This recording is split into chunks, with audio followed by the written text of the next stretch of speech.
It's connected, is it? Right, doing it this time for decade. Right. Introduction to the 1, 2, 3, 4. Nice exercise, nice moving the body, nice, interesting, move, hey, move the body, shake it, move down, up, do something, don't, 100, don't sit there, exercise your mind, exercise your body, be a sexy in the body, a Buddha, Tai Chi, compadre chino.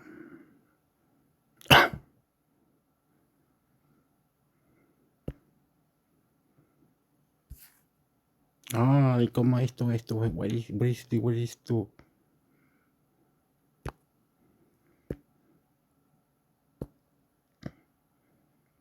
God. Tips, tricks, best apps to download podcasts on Android or God Tips News Trick Search. Your everyday IA companion. Websites of tips, tricks, best apps to download podcasts on Android or God Tips News Tricks. Web 18 April 2024. If you're unsure which podcaster to pick, our list helps you decide which one works for you. You'll find apps based. For the meticulous, Pocket Casts. Lots of controls for audio and video settings. Can. For music lovers, Spotify. Convenient to have one app for tunes and podcasts. What we. Best for multitaskers, Podcast Addict. Users can filter playlists by type, such as episodes. A curated approach, Player FM podcast app. Subscription feature makes finding new. Web 22 April 2024. There are numerous apps in the Google Play Store, making your decision on. Oh, wait up. What was that one? FM something.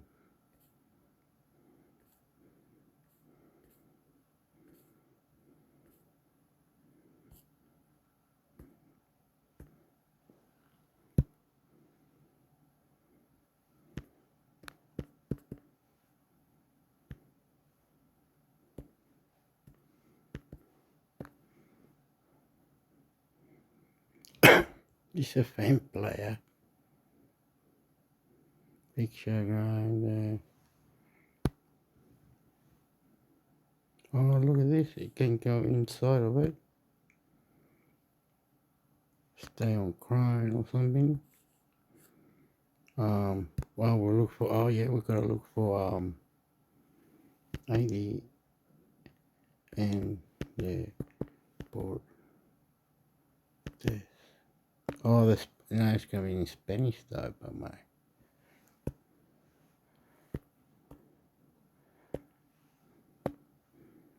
Oh, sorry. ¿Estaba bueno? Oh, lo busco como y tu melo. ¿Cómo que te ves?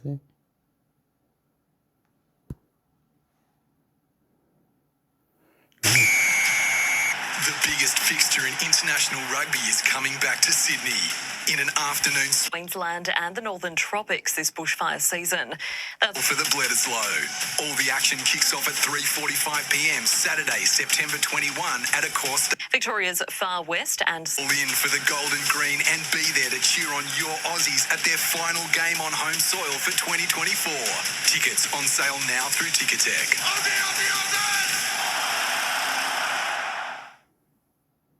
Australians are being warned to expect increased fire activity in large parts of Queensland and the Northern Tropics this bushfire season.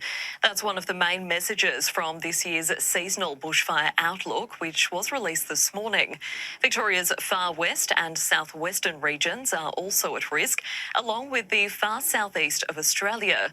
The outlook reveals unusually high maximum temperatures are likely for much of the country throughout spring. This August has been confirmed as the warmest on record due to above average temperatures. Dry grassland enhanced by winter frost and wind are helping drive the increased risk in Queensland. The biggest fixture in international To expect increased fire activity in large parts of Queensland and the Northern Tropics this bushfire season. That's one of the main messages from this year's seasonal bushfire outlook, which was released this morning. Victoria's far west and southwestern regions are also at risk, along with the far southeast of Australia. The outlook reveals unusually high maximum temperatures are likely for much of the country throughout spring. This August has been confirmed as the warmest on record due to above average temperatures. Dry grassland enhanced by winter frost and wind are helping drive the increased risk in Queensland. Authorities are warning residents to start preparing for bushfire season now. Police in far north Queensland have arrested two men after watching them unload 110 kilograms of cocaine from a boat. AFP officers pulled the men over after they left the vessel, finding $44 million worth of the white substance in their possession. eSafety Commissioner Julie Inman-Grant has put social media sites on notice, giving them 30 days to hand over data on how many children are using their platforms. According to News Corp papers, the sites will have to share how they detect underage users and enforce their age restrictions. Facebook, Instagram, YouTube and TikTok are among the platforms being asked to reveal their data. The move is designed to help better understand what will be effective in helping protect children online. Prime Minister Anthony Albanese is reportedly frustrated by the mishandling of gender identity questions in the next census. According to the Age newspaper, the PM vented his frustration to his cabinet after the ABS proposed to include it in the 2026 survey. He argued questions about a person's gender identity were inappropriate and made a captain's call to delete them. The move upset LGBT+ groups from this year's risk in Queensland, giving them 30 days to hand over data on how many children are using their platforms. According to News Corp papers, the sites will have to share how they detect underage users and enforce their age restrictions. Facebook, Instagram, YouTube and TikTok are among the platforms being asked to reveal their data. The move is designed to help better understand what will be effective in helping protect children online. Prime Minister Anthony Albanese is reportedly frustrated by the mishandling of gender identity questions in the next census. According to the Age newspaper, the PM vented his frustration to his cabinet after the ABS proposed to include it in the 2026 survey. He argued questions about a person's gender identity were inappropriate and made a captain's call to delete them. The move upset LGBT+ groups and caused 6 Labor MPs to publicly disagree with the decision. Iran is summoning Australia's ambassador in Tehran over a social media post promoting homosexuality. In a post made on the embassy's official Instagram, Ambassador Ian McConville wrote, "We're dedicated to creating a supportive environment where everyone, especially LGBTQIA+ youth, can feel proud to be themselves." The country's officials say the act is norm-breaking. Mr McConville told Iran's media. Iran is summoning Australia's ambassador in Tehran over a social...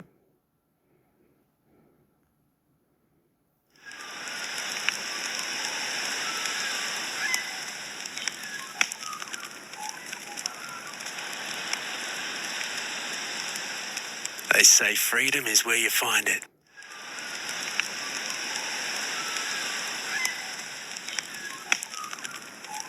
Were called to a construction... They say freedom is where you find it. So where do you find... Let's say you fucking swearing. Fuck you. Oh, swear. Hector, stop swearing. Come on, mate. Press play, please. Sorry. Oh, yeah. All right, Hector. Come on, mate. Should be right. Find yours. Me. I bought a Jeep. Find your freedom at your nearest Jeep dealership now. Police have tasered a man to end a dangerous standoff lasting several hours in Melbourne. Officers were called to a construction site on the corner of Swanston Street and Flinders Lane about 6:30 this morning. They were called to reports a man was allegedly armed with a knife where a new metro tunnel station is being built. Police deployed capsicum foam while trying to arrest him, but he allegedly fled by climbing scaffolding several stories high. The man, aged in his 40s from New South Wales, remained there for several hours. He's under police guard in hospital. Nobody was injured. Fire danger warnings are in place for parts of the country due to high temperatures and damaging winds. The New South Wales Rural Fire Service says heavier gusts in excess of 100 kilometres an hour could be expected over the coming days. Inspector Ben Shepherd says people need to be aware of hazardous fire and wind conditions in their area. The RFS is also warning property owners to delay any scheduled burning until conditions settle. Privacy concerns have been raised over a plan to give identification numbers to 5 million Australian students.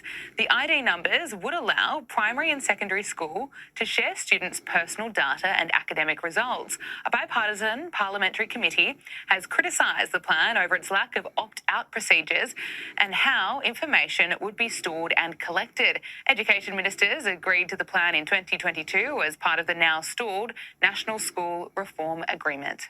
Resources Minister Madeleine King has delivered a spray to BHP, attacking the mining giant for always railing against Labor policies. Ms King also lambasted the company for refusing to work productively with union leaders. The tirade comes after the BHP chief executive on Tuesday warned the company's international competitiveness would drop under the government's same job, same pay reforms. Ms King's attack on BHP comes ahead of Prime Minister Anthony Albanese convening a full ministry meeting early next week in Western Australia. Australia has made a golden start to the Paralympics with 4 medals on day one in Paris. Queenslander Tom Gallagher was favoured.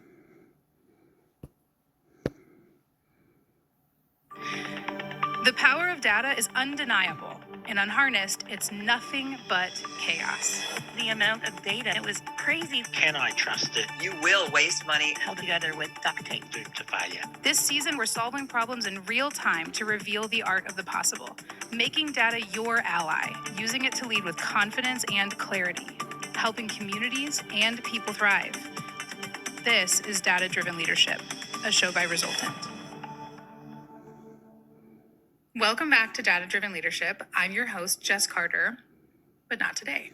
Today, your host is going to be Mark Caswell, and he is talking to his friend and this amazing guest we have today named Ashley Flowers.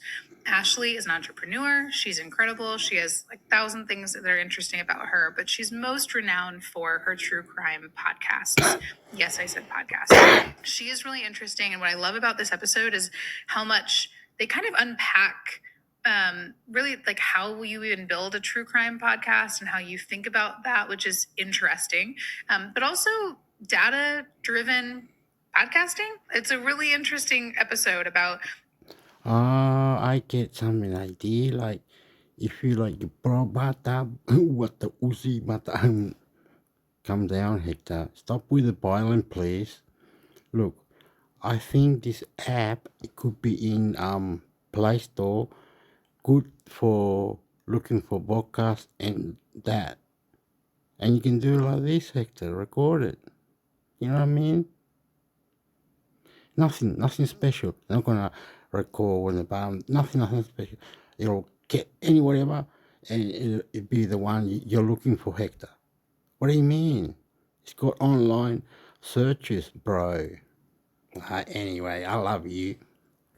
Do we even have really mature data to understand if our podcasts are It's like, you know, anything you say, love you, God. performing well or not? And I think Mark asks, one of my favorite questions is, what's one piece of data you wish you had about your listeners that you don't, and what would you do with it?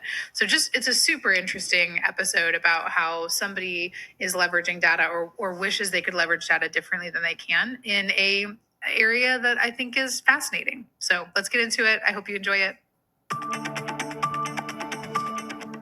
Okay, welcome back to Data Driven Leadership. I am guest hosting today. My name is Mark Caswell. I'm former CEO of Resultant. I'm now on the board probably most importantly for this, I'm a data nerd. And I am thrilled. I am excited. I'm also very nervous because I have sitting across from me Ashley Flowers, friend of mine. But if you don't know Ashley, you might be living under a rock. She is, in my very humble opinion, the best podcaster in the U.S. Thank you. She is also an author. If you haven't read her book, it is amazing. I've actually been told to ask you to please write a second book, which I've already done it. you have. The book has been turned in. Yeah, now it's got to come out. Yes, okay. That is going to make a lot of people happy. Yeah.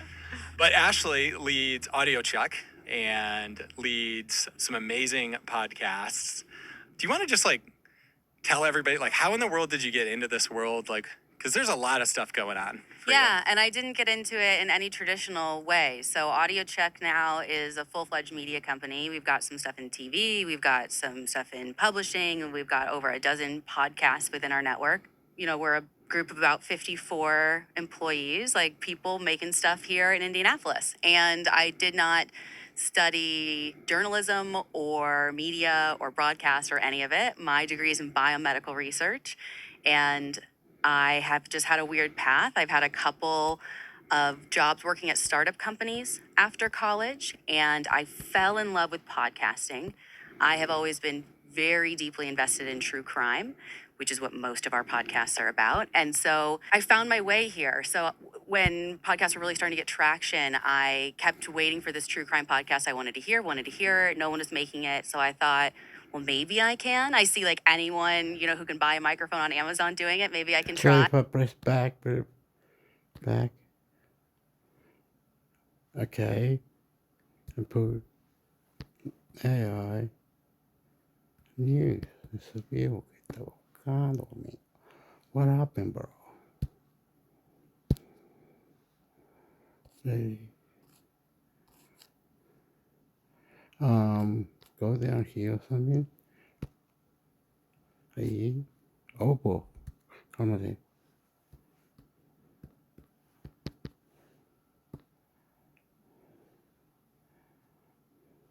Ahora tienen que esperar.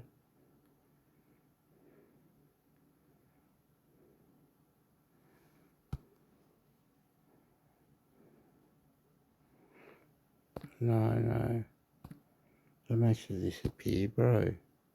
That's naughty, eh? Hector. Oops, sorry.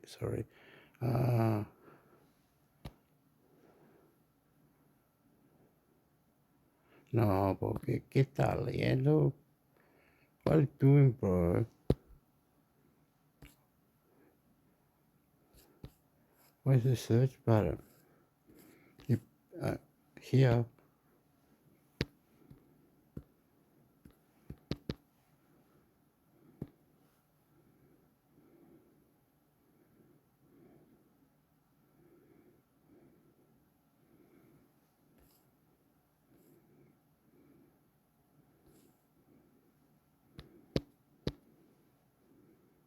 No.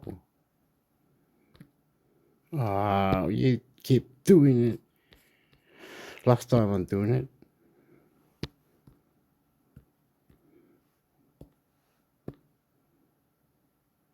No. Then it was this one. Oh, he wants to go. Continue. He said, welcome back. Let's play. Log in. I want you to log in, so I have to look one for podcast or like this or something.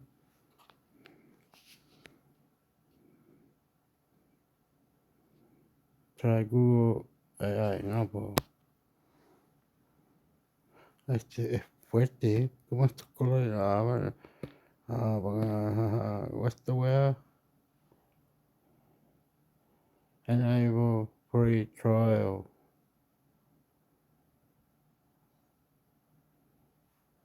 Select trial. Maybe me lleva para atrás. Let's take me back. Upa. Tengo que ver. uno de estos locos,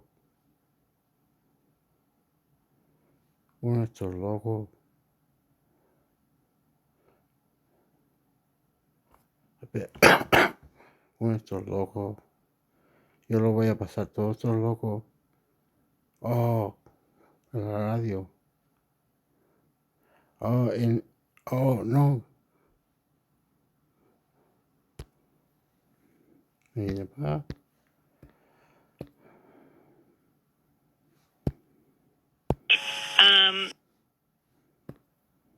To her that, we're not all like Marie, like, that it all comes easy. And I sort of felt that Joy wanted to say more, but she just thought She was a bit lost for words, I think. yes, Yeah. I think so. And I think as you get older, it sort of doesn't sort of all come together quick enough. Yeah. And I just wanted to say that we're not all like Marie, with such an alert and wonderful brain. Mm-hmm. Just unbelievable at her age. You wouldn't think that Marie is the age that she is. But you're doing all right yourself, so don't put yourself down. Well, we're just not all like Marie. I think Marie is just terrific, But she's so passionate about our beautiful country. Yeah. And, and she fires on all 4 cylinders, or is it 6 cylinders or 8 cylinders? Yeah. And I just wanted to, say to Joy, she done well, Yeah. And, so Marie sort of comes out with everything. I agree with what she says. And just like Leonie, she's all about our spiritual well-being. So some people just sort of got it. I sort of get a bit nervous too. And sometimes you sort of have to make points on a bit of paper to keep your brain in line. Yep. Because I find that I can jump very easy from one thing to another, and you just need to jot down a couple of words to just keep yourself online. Yeah.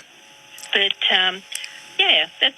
And, something else that I really would like to say to you, that you are one of the very few people that do not cut you off. And there's so many that, okay, their program might sort of run faster and get more people to say what they want to say, but sometimes people ring up and it's very interesting and then they cut them off. And I think it's so rude. And you don't do that, and either does Gary. Well, everyone to their own individual form of presentation, but I believe in showing people respect. I don't consider myself to be any better than you, and I don't think you're any better than I am. We're all on the same level, and you want to have your say, you can have it.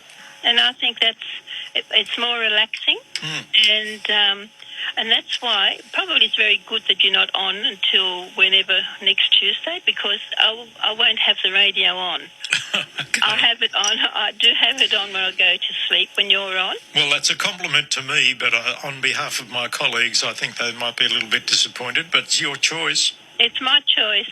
As I say, Gary was wonderful too. He was on the night shift or whatever you want to call it, early morning shift.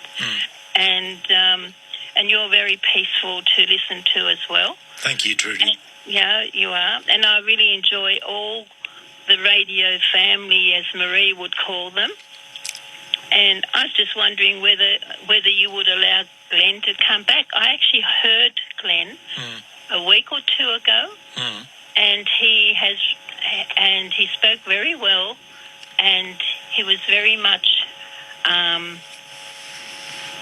lower tone. Okay. Look, if Glenn wants to ring, I'm happy to talk to him. Yeah, no, I just thought, I think the last time he spoke about babies, I never heard anything more, but then again, I didn't listen to the John Laws show because I'm usually busy. I'm usually up the hill. Okay. Okay. All right. Okay, you take care. And you. Have a good week. All right, 13 12 69 is the number. We have a number of semi-regular callers who are critical of the media and say you can't trust the media. And it's interesting that the chair of the ABC apparently has bought into this argument to an extent. Apparently in a speech last night, the chair of the ABC has sounded the alarm on the health of democracy around the world, citing the United States vice presidential candidate J.D. Vance's commentary about diminishing trust in institutions as a warning for Australian media organisations.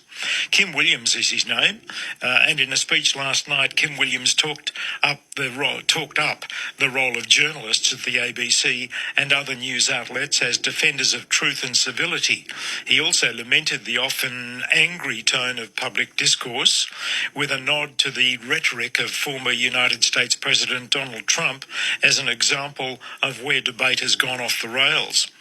Mr. Williams, during the annual Sir John Monash oration in Sydney, said, quote, "Remove truth and you get a screaming match that creates and channels anger and hatred, people yelling past each other, claiming that walls can keep enemies out, that drinking bleach can cure COVID, that everything that's going wrong with our nation, our society and our own lives is someone else's fault and must be avenged." Unquote.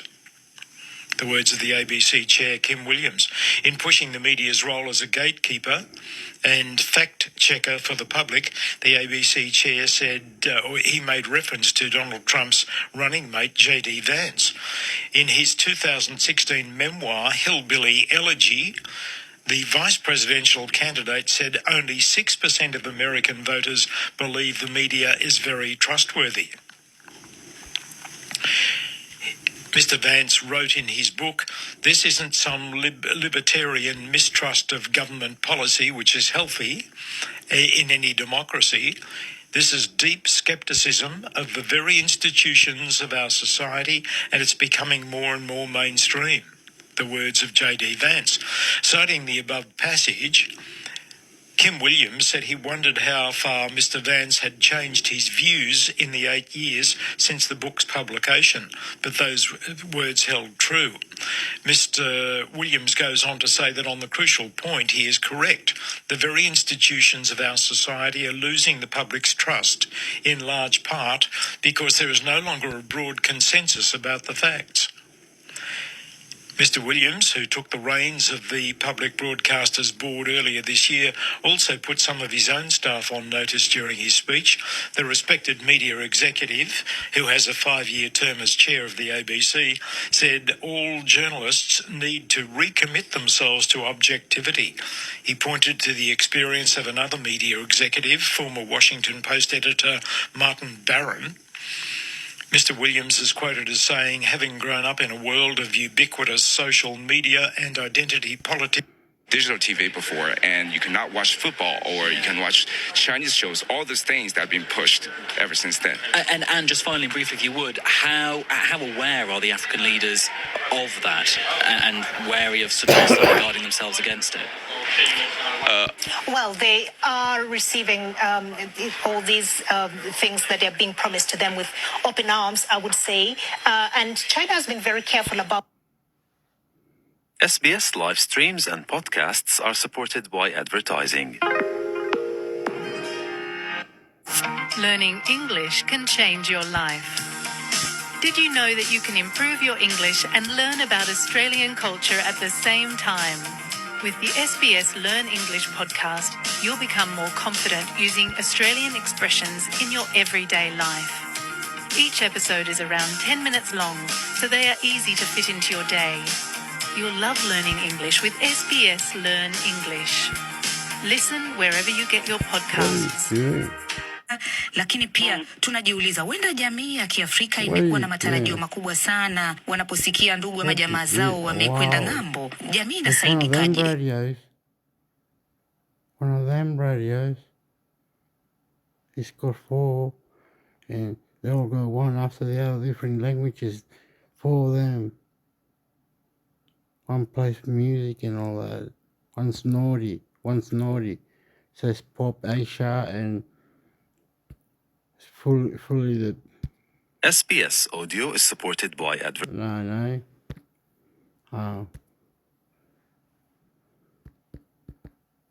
This one here, look.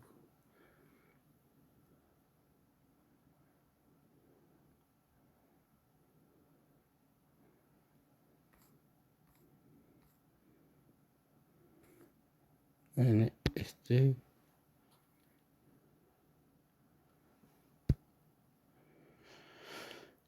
News.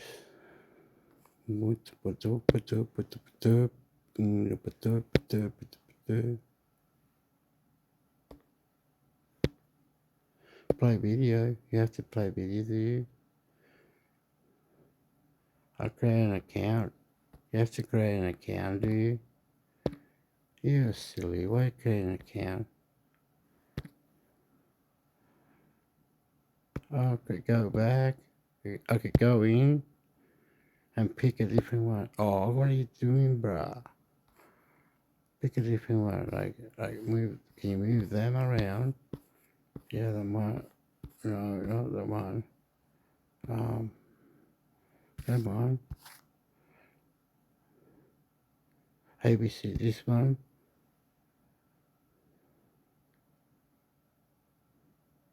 I'm in the Play Store. Okay, yes, I agree because then I'll go in, yeah, and open a movie and show. No, Paul. No, you tricked me, you fuckwit. Yeah, fuck up yours. Stop it. A, B, C.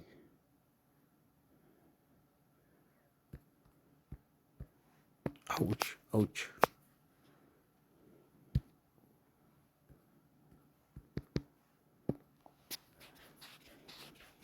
It's one of these ABC News TV show movies. It was that one, wasn't it? But this one says ABC News, Hector. Yeah. Why put ABC News? And this one? Alright.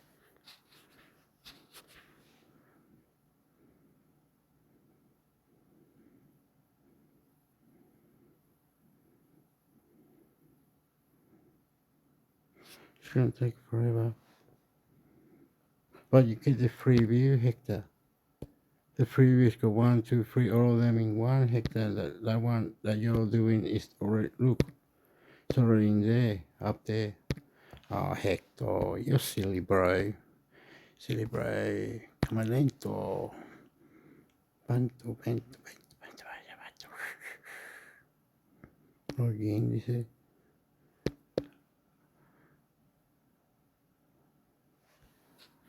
Oh no.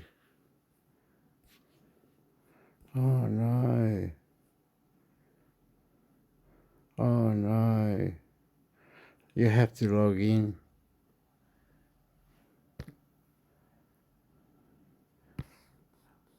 Okay? You have to log in. No. Ok, sorry muchachos. Estaban en este, mira. Se llama Freeview, el app. Y lo va a buscar. Ese app, you could look for the app. Ese también, pero mira, no te deja porque tienes que entrar. Yo voy a entrar más luego, cuando quiera. Free. Parece. Ese. Está grabando ese, that one. And then there was another one. This is from the view with the radio. So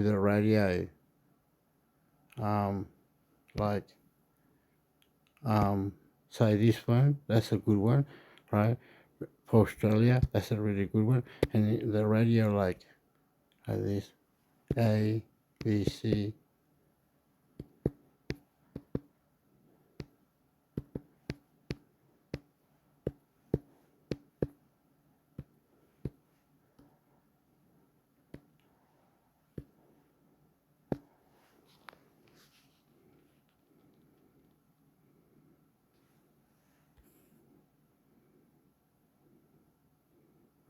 to this one. How come this one says that? Let's see, get started.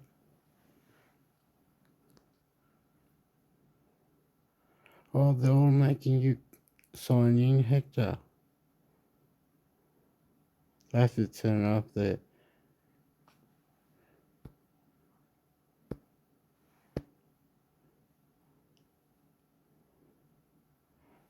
I don't understand. No.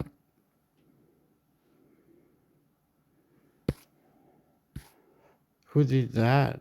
Who made it to sign in anyway? Fuck 'em. Dogs. Don't care. I don't care. Go away. Punks. Fuck off. Saint. How you spell Saint? Like it, Saint George.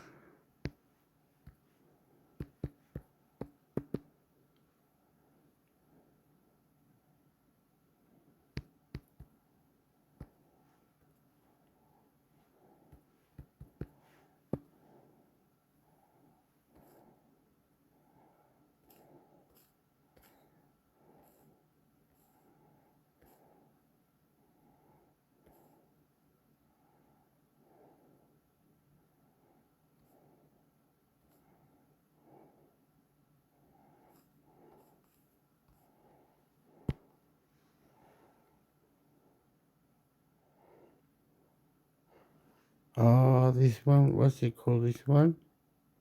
What's it called, this one, bro?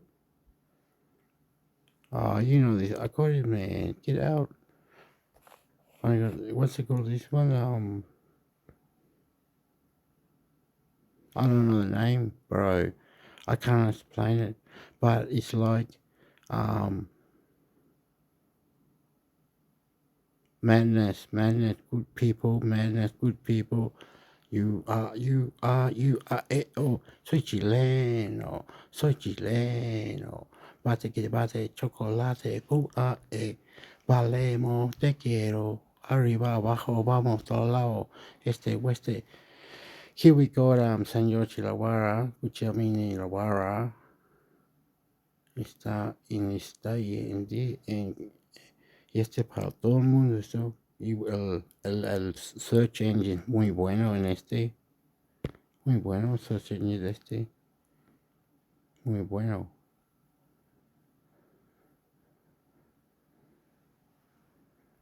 Yeah.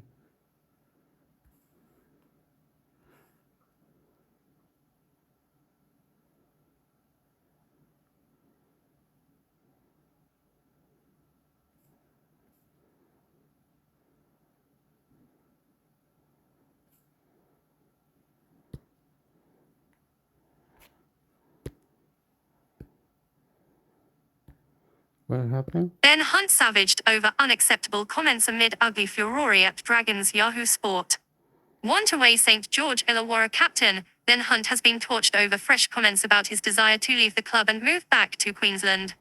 Despite being contracted for 2 more seasons at Benel Strugglers. Hunt's messy situation at the Dragons has been the subject of intense debate throughout 2023. After he went public about his desire to leave the club earlier in the season. It was hoped the appointment of Shane Flanagan as Dragons coach might help convince Hunt to stay. With the former Sharks premiership-winning mentor expressing his desire for the Maroon Star to stay on it was Wantaway St. George Illawarra captain, Ben Hunt has been torched over fresh comments about his desire to leave the club and move back to Queensland. Despite being contracted for 2 more seasons at Benel Strugglers. Hunt's messy situation at the Dragons has been the subject of intense debate throughout 2023. After he went public about his desire to leave the club earlier in the season. It was hoped the appointment of Shane Flanagan as Dragons coach might help convince Hunt to stay. With the former Sharks premiership-winning mentor expressing his desire for the Maroon Star to stay on as captain. It comes as Hunt has reiterated his desire to move back home to Queensland. Oh, I pressed it. That's how they interpret it and how they like it in there, like how they were talking, right? They were mixing up and you couldn't understand because they were mixing money. One guy had more money or secure the cars from America. He came, yeah, boss, yeah, okay, all right, we're following you. Madness, mind-blowing fucking ideas for the guy asking the question where the microphone came, and that guy asking the question where the microphone came, culture, everything. The other guy, what's his name? He culture, love you. Incredible, mind-blowing what's going on. I think they're not making top 8. They're not making to the finals. They did not make it to the finals. I think goodbye. God bless St. George Illawarra football team, Australia. I love you. Behave. Oh, fuck you, man. How do you turn on, bro? Cast, ja. Ato maleto. I encontré. I found it, bro. Like, come at the paleto. I calm down, let the boot, the low the fuck. Yoo-hoo, I love you. Mom, calm up, relax, mate. Good manners. Okay. Opala con la puta la wea. Fuck up, mate. Ben Hunt savaged over unacceptable comments amid ugly furore at Dragons. I can't give fuck you, fuckwit. Relax, mate. Fucking have a go, mate. Good manners. Ben Hunt savaged over unacceptable comments. Ben Hunt savaged over unacceptable comments amid ugly furore at Dragons Yahoo Sport. Ben Hunt savaged over unacceptable comments amid ugly furore at Dragons Yahoo Sport. Ben Hunt savaged over unacceptable comments amid ugly furore at Dragons Yahoo Sport. Ben Hunt savaged over unacceptable comments amid ugly furore at Dragons Yahoo Sport. Ben Hunt savaged over unacceptable comments amid ugly furore at Dragons Yahoo Sport. Ben Hunt savaged over unacceptable comments amid ugly furore at Dragons Yahoo Sport. Want away St. George Illawarra captain, Ben Hunt has been torched over fresh comments about his desire to leave the club and move back to Queensland. Despite being contracted for 2 more seasons, Ben Hunt savaged over unacceptable comments amid ugly furore at Dragons Yahoo Sport. Ben Hunt savaged over unacceptable comments amid ugly furore at Dragons Yahoo Sport. Want away St. George Illawarra captain, Ben Hunt has been torched over fresh comments about his desire to leave the club and move back to Queensland. Despite being contracted for 2 more seasons at NRL strugglers. Hunt's messy situation at the Dragons has been the subject of intense debate throughout 2023.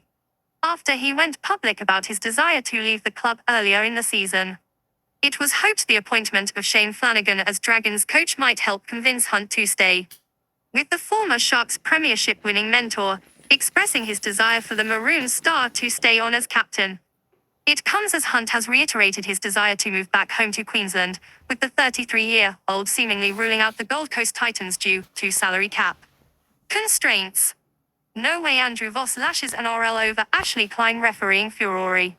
Still trying. Ben Ikin's reveal about Billy Slater as QLD future hangs in limbo. Think about our fans. NRL makes big call on grand final change.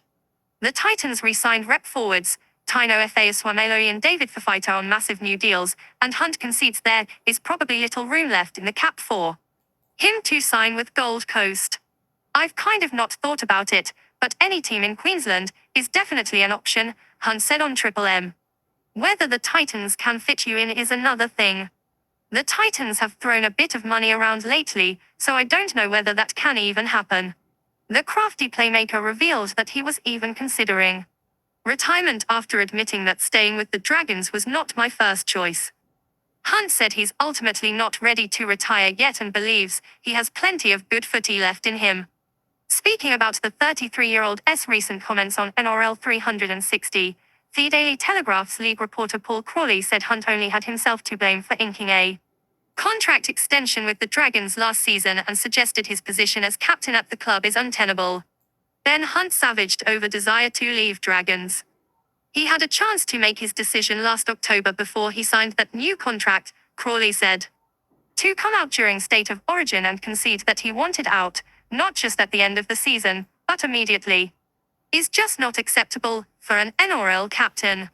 He knew what was happening at the Dragons when he signed that contract last October.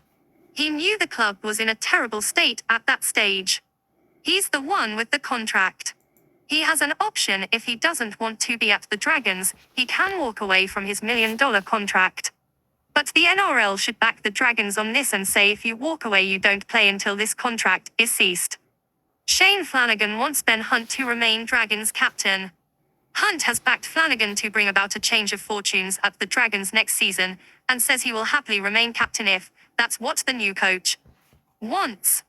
I've had some good honest conversations with Flano. His stance was that he isn't coming in as a coach just to win games. He said, I want you here. You are the captain and I want you to lead it and I don't want to let you go so as a coach, Hunt said. I totally understand that. Why would you want to let players go who you think can help your side? At this stage, I'm a Dragon and going into pre-season, that's all I will think about. If the club thinks that someone else can do a better job than me captaincy, I understand and accept that, but as long as the club wants me, there I'll be happy to do it. League great Braith Annister admits it's an ugly scenario the Dragons find themselves in, with Hunt's obvious desire to leave having the potential to destabilize the club. From that interview right there, you don't want to be going through the whole off-season and the start of the year, again when you are not sure if your captain wants to be there, Annister said. You've got to go forward, you've got to let go of the deadwood. Flanagan's got an opportunity to set the club up and put them on the right path, and he cannot afford to have his star player maybe not wanting to be there. You are either in or you're out. Sign up to our newsletter and score the biggest sports stories of the week.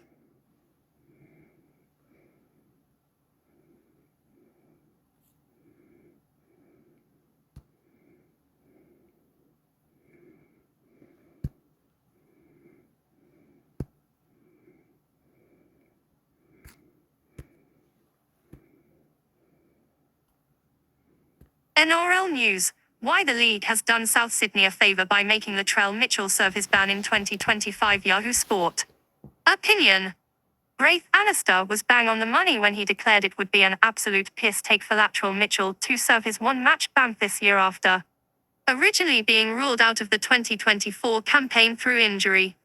So, congratulations to the NRL for having the kahunas to ignore South's brazen, some would say. Contemptuous ploy to convince us Mitchell was fit and right to go for Friday night's clash with arch-rival, the Roosters, and therefore should be able to use that game to wipe his suspension slate clean. Erebito's star will miss the first game of the 2025 season after Thennell stood firm and refused to buckle. A piece of paper may state, he's fit, but does anyone truly believe the Rabbitohs would have played their superstar in the last game of the season if not for the chance to erase the one-game ban for the white substance photo? Just 3 weeks ago, interim coach Ben Hornby revealed Mitchell would not play again this year. The way the Rabbitohs have tried to work the system since is cynical in the extreme. To repurpose a favoured line from the Pommy cricket team, it's against the spirit of rugby league. No one is doubting the integrity of the independent doctors who reportedly gave Latrell a clean bill of health and said he was up to playing on Friday night. But that doesn't mean it passes the pub test, or the Arsel, bowling, leagues or Rotary Club test. And it certainly doesn't help the perception Mitchell is treated differently to others. Souths questioned after latest drama around Latrell Mitchell. The Rabbitohs apparently issued last chance warnings to their marquee player after the white substance scandal, and then threw themselves.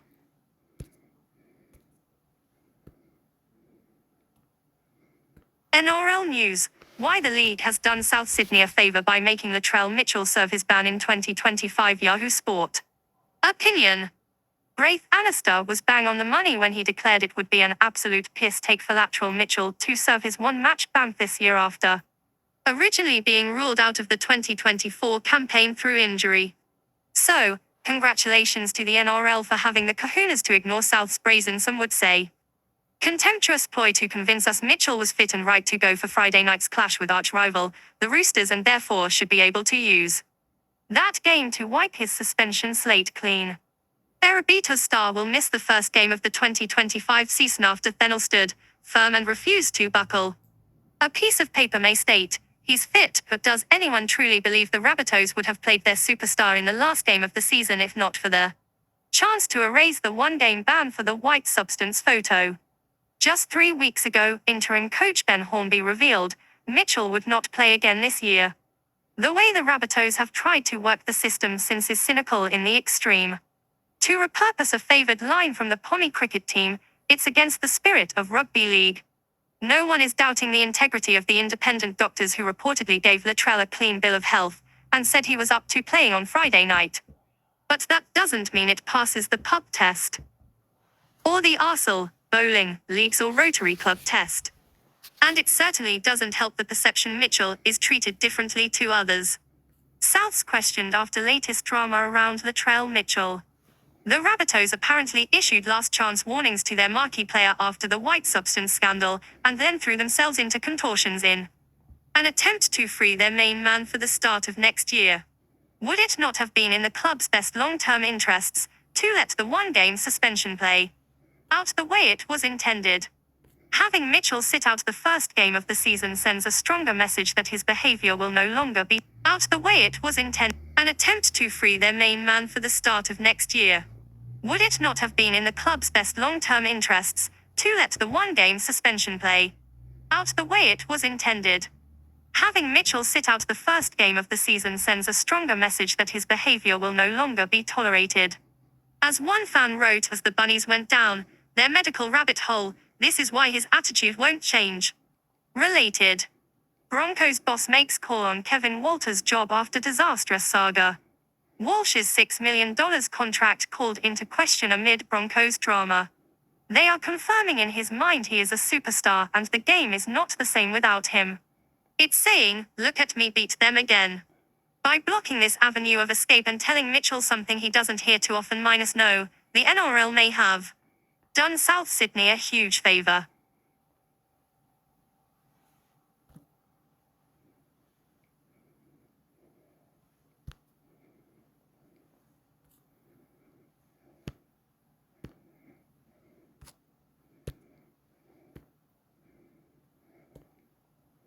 NRL news, South Sydney rejected in Latrell Mitchell injury backflip as superstar cops, Wayne Bennett truth bomb Yahoo Sport.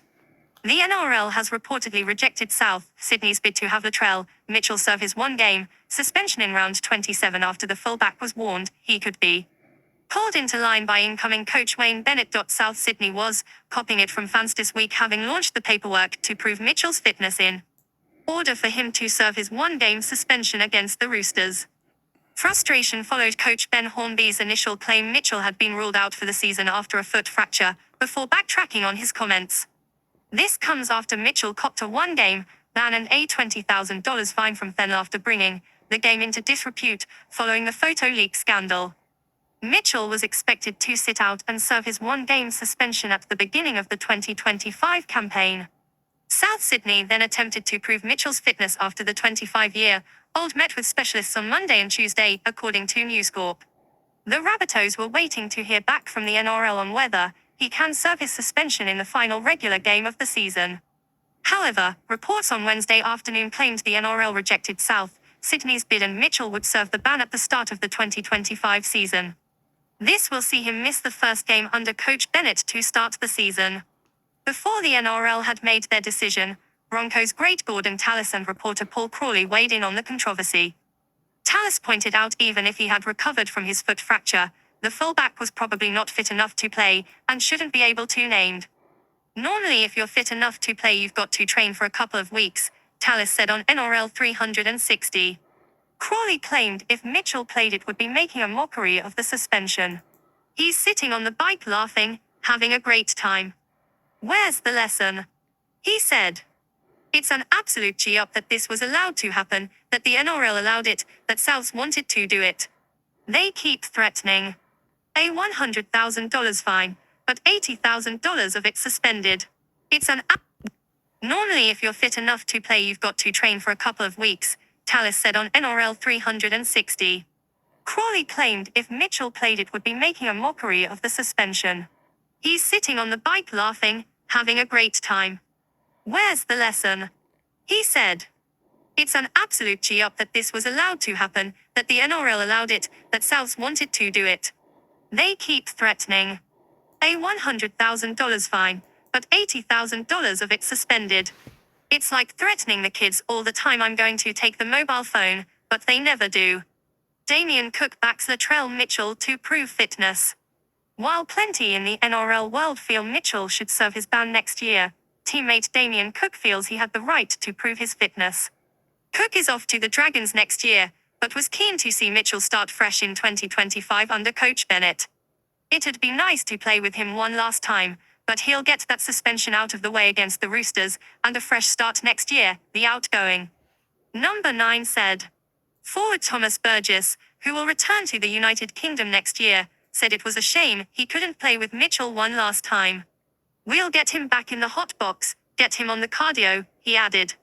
I was hoping to play with him one last time, this weekend. He was ready to go, but unfortunately he's got the suspension, so I won't be playing with him. After initially ruling him out for the season, Hornby backtracked last Friday and claimed Mitchell was still an outside chance to line up against the Roosters in a dead rubber game for the Rabbitohs. Obviously he's still got a bit of a process there to go through. So he is just trying to tick the boxes, Hornby said. There is an outside chance he could play next week if we needed him.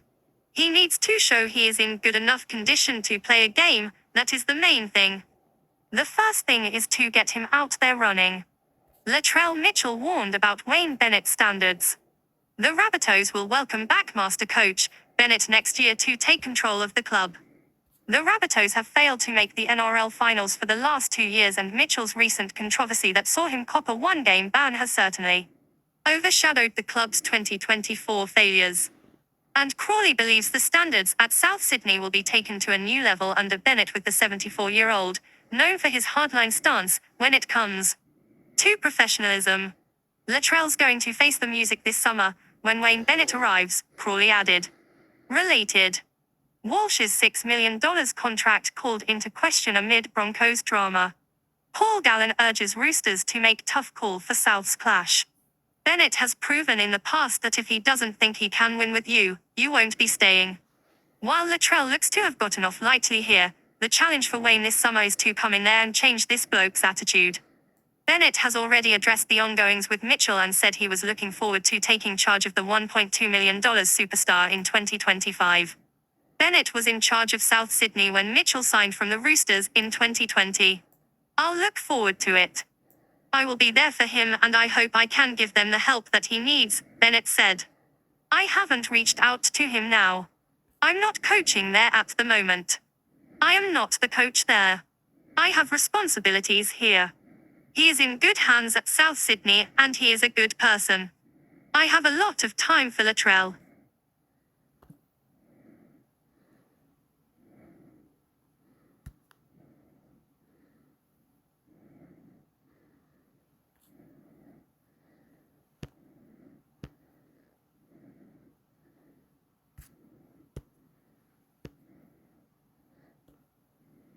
Big Arankunda question facing Sossaru's Yahoo Sport.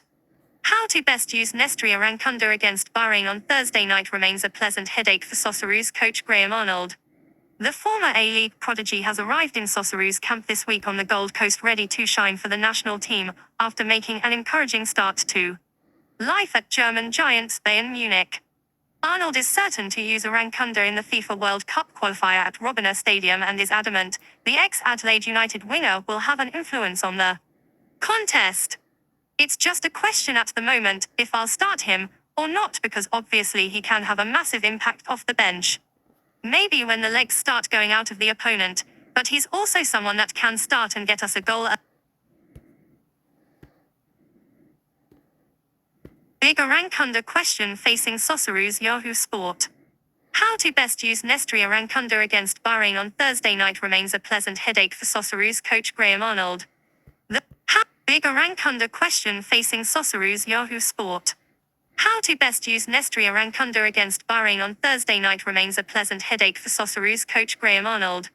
The former A-League prodigy has arrived in Sossaru's camp this week on the Gold Coast ready to shine for the national team, after making an encouraging start to life at German giants Bayern Munich.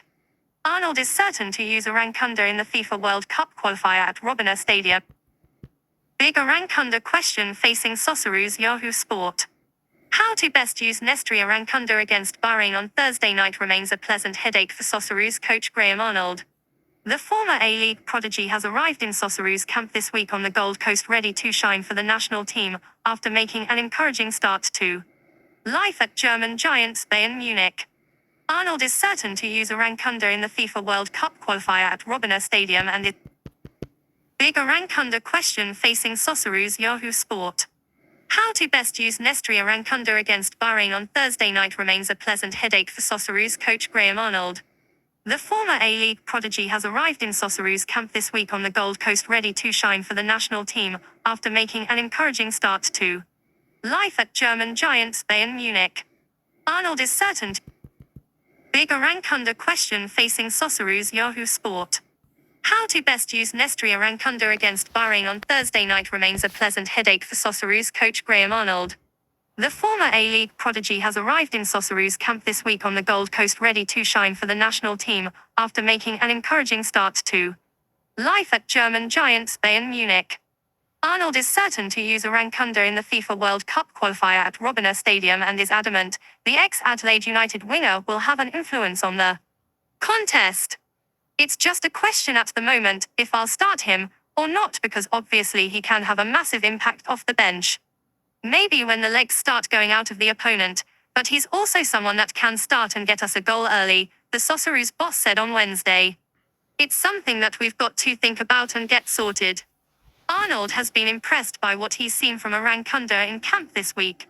He feels from training at Bayern every day, he's getting better and better, and he's obviously excited to be here and to be with us.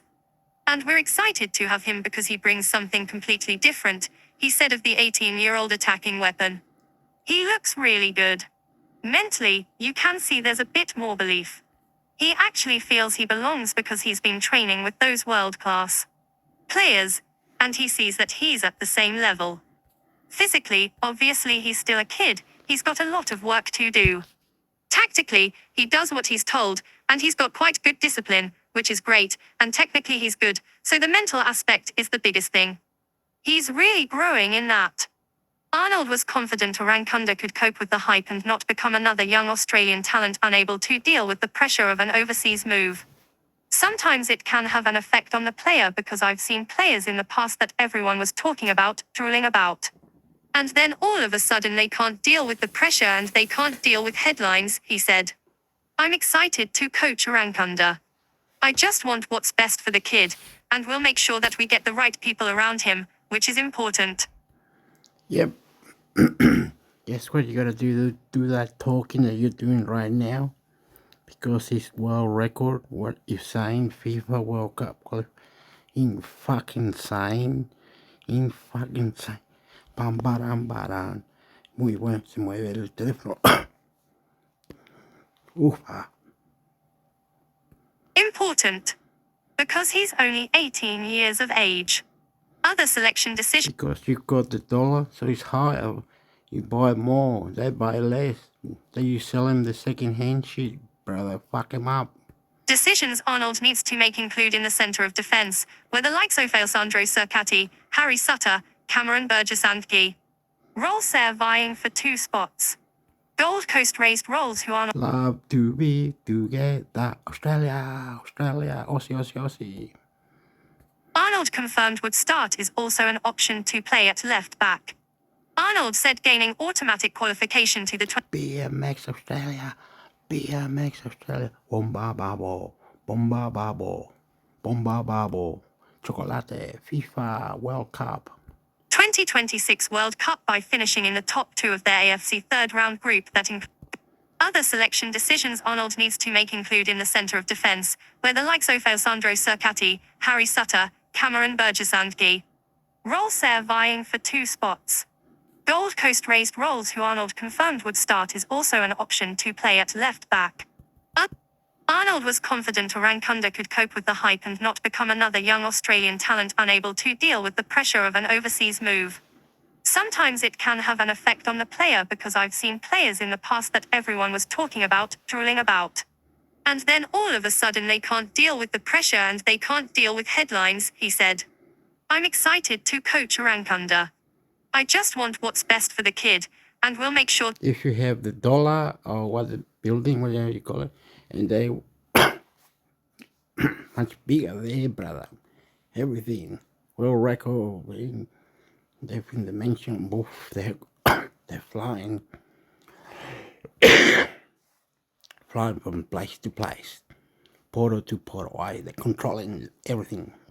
Colonial. sure that we get the right people around him, which is important. Because I'm excited. He's really growing in that. Arnold was confident Orankunda could Love the family soccer.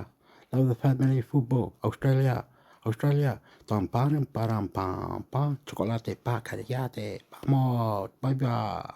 Viva Chile, España. cope with the hype and not become another young Australian talent unable to deal with the pressure of an La concha de madre, I love you, bitch. I love you, bitch. Be good, police. overseas move. Sometimes it can have an effect on the player. Australia loose, deuce, what the boost? Ay, chocolate, te amo. Militar, bella como lo quiera. Come comida saludable. Eat healthy food. No more smoking. Do exercise. Play sport. Kill yourself. Player because I've seen players in the past that everyone was talking about, drooling about. And then all of a sudden, he's really growing in that.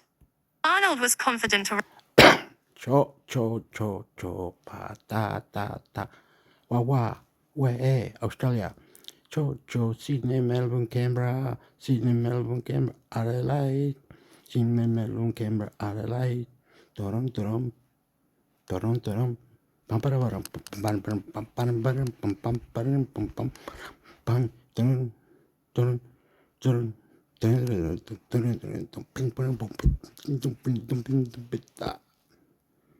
Orankunda could cope with the hype and not become another young Australian talent unable to deal with the pressure of an overseas move. Sometimes it can have an effect on the player because I've seen players in the past that everyone was talking about, drooling about. And then all of a sudden they can't deal with the pressure and they can't deal with headlines, he said. I'm excited to coach Orankunda. I just want what's best for the kid, and we'll make sure that we get the right people around him, which is important. Because he's only 18 years of age.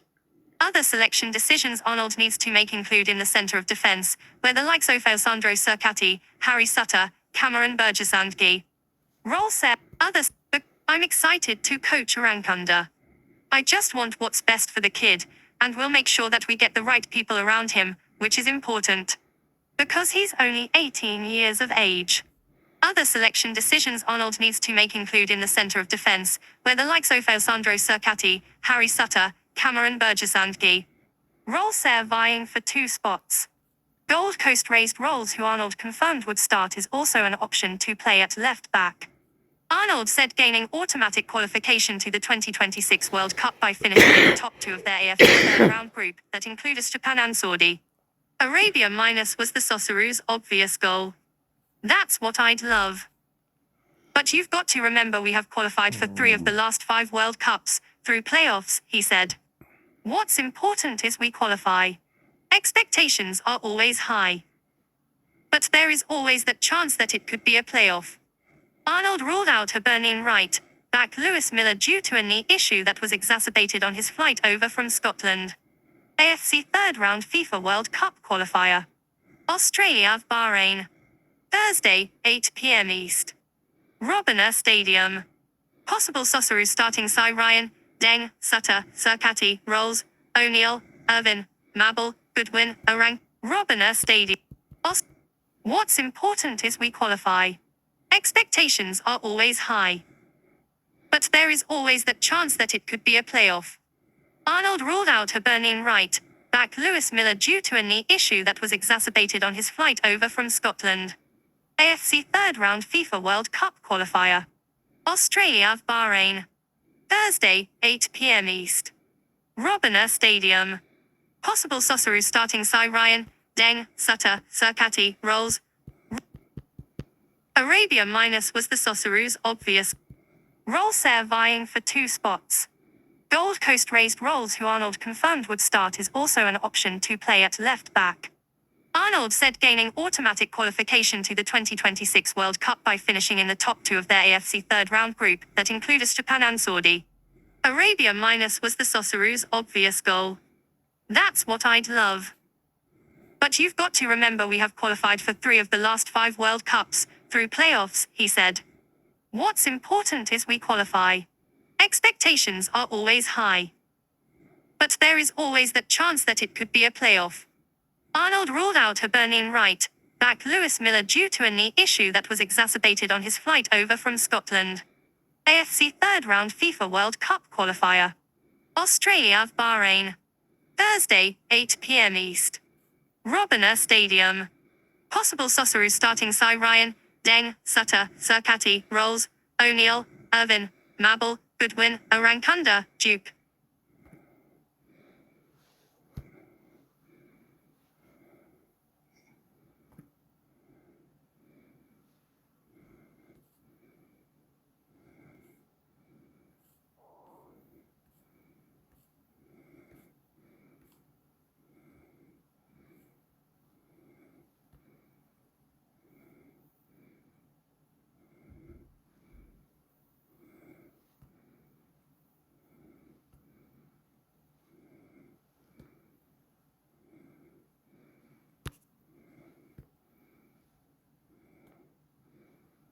Subway Sossuroos at Sossuroos/X.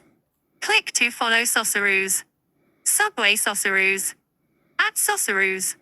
Official account of Australia's men's national football team, the at Sossuroos. Australia. Linked.e/Sossuroos. Born June 17, 1922. Joined February 2010. 385 following. 345.7k followers. Posts. Replies. Highlights. Media.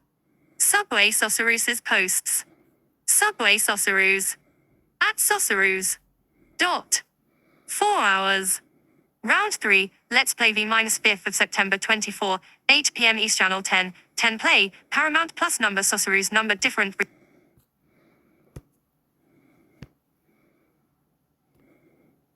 Subway Sossuroos at Sossuroos/X.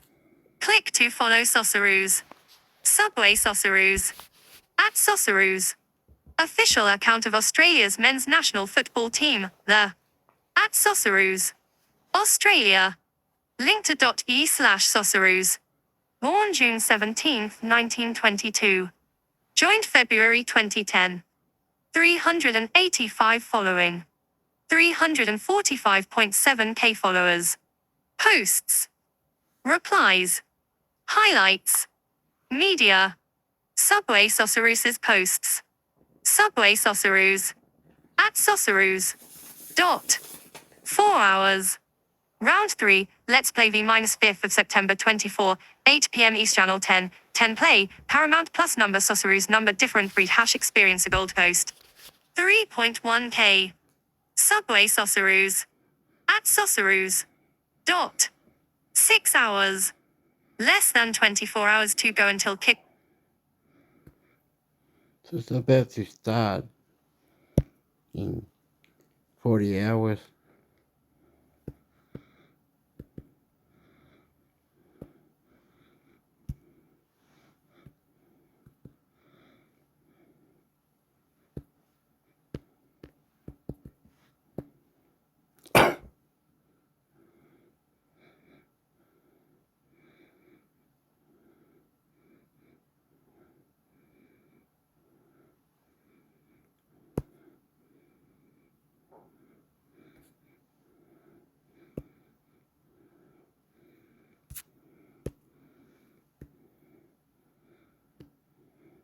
Sossuroos vs Palestine Mini-Match Network 10. Your privacy. This page provides an overview of our use of cookies and similar technologies from here. We will, for more, when you visit our properties and cut third-party cookies, browser type, deliver advertisements tailored to your interests, keep track of the number of views of a specific advertisement. Advertisers and other advertising technology partners may also use their own third-party cookies to collect information about your. Jesus Christ. This one's fucking bananas.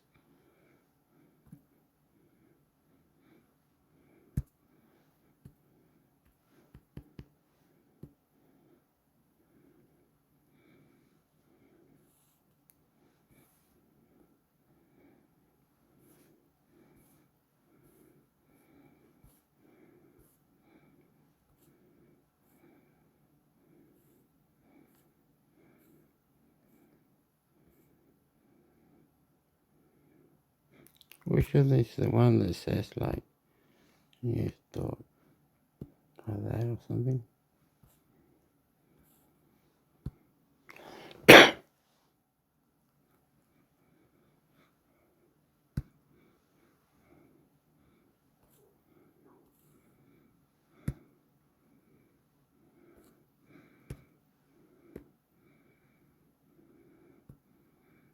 Deaths after school shooting in Georgia, usnews.com.au, Australia's leading news site.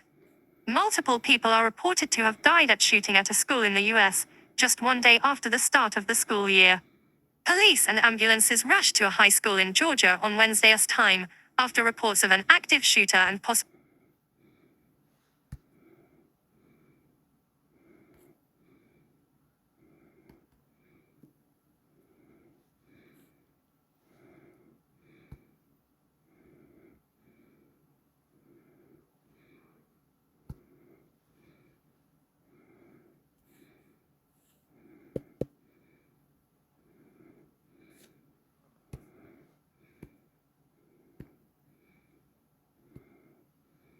Tennis misses this man every day. America loses it for Roger Federer at US Open quarterfinals. News.com.au, Australia's leading news site. Roger Federer continues to prove he is the people's champion, stealing the show at the US Open from the comfort of the stands. As one of the big three, Federer is always in the debate for the men's tennis GOAT despite his 20 Grand Slam titles being left in the dust by Rafael Nadal's 22 titles and Novak Djokovic's 24. But despite being retired for 2 years, the 43-year-old is as popular as ever. Federer hadn't been to the US Open since he last played it in 2019, where he was knocked out in the quarterfinals by Grigor Dimitrov. COVID then ensured Federer hadn't been back to the US Open after playing his final singles tournament at Wimbledon in 2021 and then his official retirement at the 2022 Laver Cup. While he hasn't been back in 5 years, Federer, who won all 5 of his US Open titles in consecutive years between 2004 and 2008, was given an incredible reception when the camera caught him in the stands early in the second set of Arena Sabalenka and Qinwen Zheng's quarterfinal. "We went to Wimbledon this year and I'll go to the Open actually tonight," Federer said in an interview. "I haven't been back at the Open since I retired. So it's going to be also, I'm sure, nice to be in Ash, you know. Watching tennis from the sidelines this time. It's the first time I would ever do that." Sharing a box with NFL Commissioner Roger Goodell and British tennis great Tim Henman. Federer waved at fans from his seat before standing up and thanking the crowd for their reception. Watch the video in the player above. Former Aussie world number 4 Jelena Dokic said Federer being in the crowd could add pressure on the court. "Some players have said, when they see someone like Roger, that they can get very nervous. It's hard to play," Dokic said on Nine's coverage. "I know I would be, but the standing ovation, for Roger Federer, he even had to get up for that one. Amazing." The Tennis Letter account on X tweeted, "His first time back here since 2019, and he's greeted with so much love. Tennis misses this man every day." Tennis reporter Jose Morgado wrote, "Roger Federer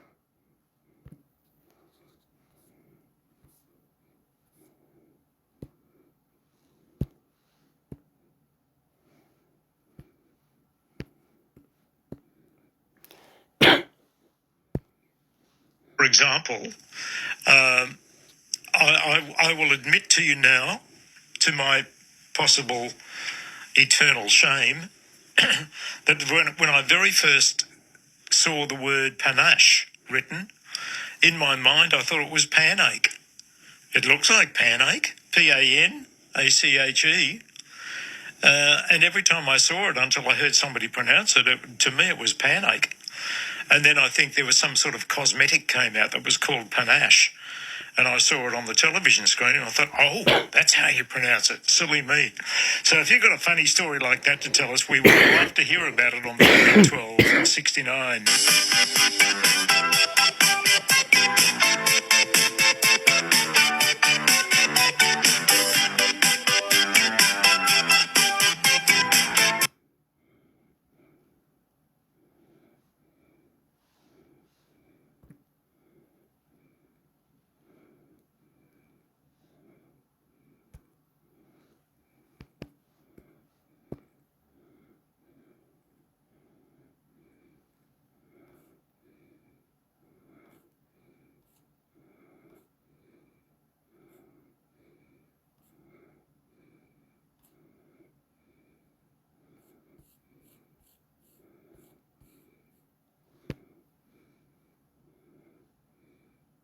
Radio an und zu den Lieblingshits mitsingen.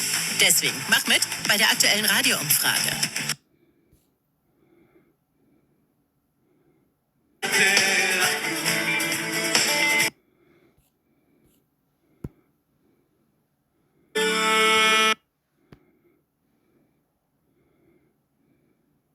Gelernt. Stimmt, hast recht. Da nehme ich der Oma doch gleich ein Lebkuchenherz mit.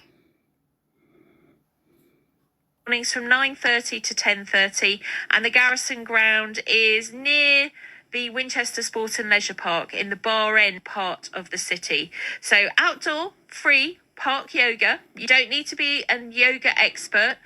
You just need to pop along with a bottle of water and a towel or a mat and enjoy the great outdoors and the yoga that is led by Lorna. So that's 9:30 to 10:30 Sunday mornings. Just a few more to go now. Last one will be Sunday, the 22nd of September, as I said. Another activity that takes place on a Saturday that is free, and that is the park runs. Free 5K timed event. You can run, you can jog, you can walk. It's entirely up to you. Super, I'm going to say competitive, but that's not true. Super supportive. If you're at the front of the pack, it's probably super competitive. But even if you walk around, there is so much love and encouragement. Some amazing volunteers who organise it. So 9 a.m. at North Walls Recreation Ground for the park run. Do keep an eye on their social media. It is running this Saturday. Sorry, I'm having issues right now. I understand. Could not understand what you said. Just a moment. This is like literally 2001 Space Odyssey. Take your time. I'll be here when you're ready. No, thank you. Who is Governor Tim Walz of Minnesota?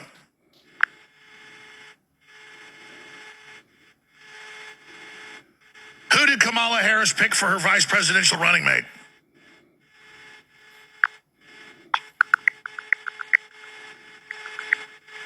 Kamala Harris has selected Minnesota Governor Tim Walz as her vice presidential running mate for the 2024 election.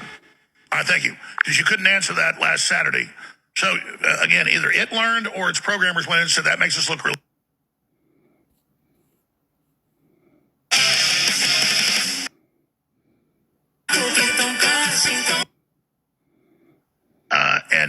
And then it won't be able to answer other things because it's been blocked from doing that.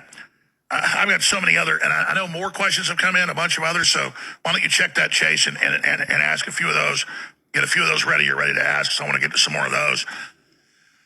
But I'm going to start interviewing ChatGPT all the time, and I'm going to start, as soon as Grok does this, we're going to be interviewing Grok here. We'll interview the other AIs as well. This is very important to do.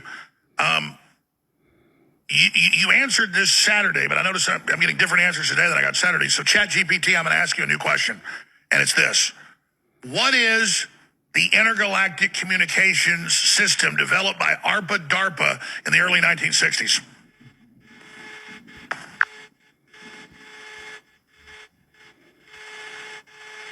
The intergalactic communication system you're referring to, developed by ARPA, now DARPA, in the early 1960s is often associated with the origins of ARPANET, which eventually evolved into the modern internet. ARPANET was designed for secure and resilient communication between computers, initially for military use, but it wasn't literally intergalactic. That term is sometimes used metaphorically to describe its revolutionary global impact on communication.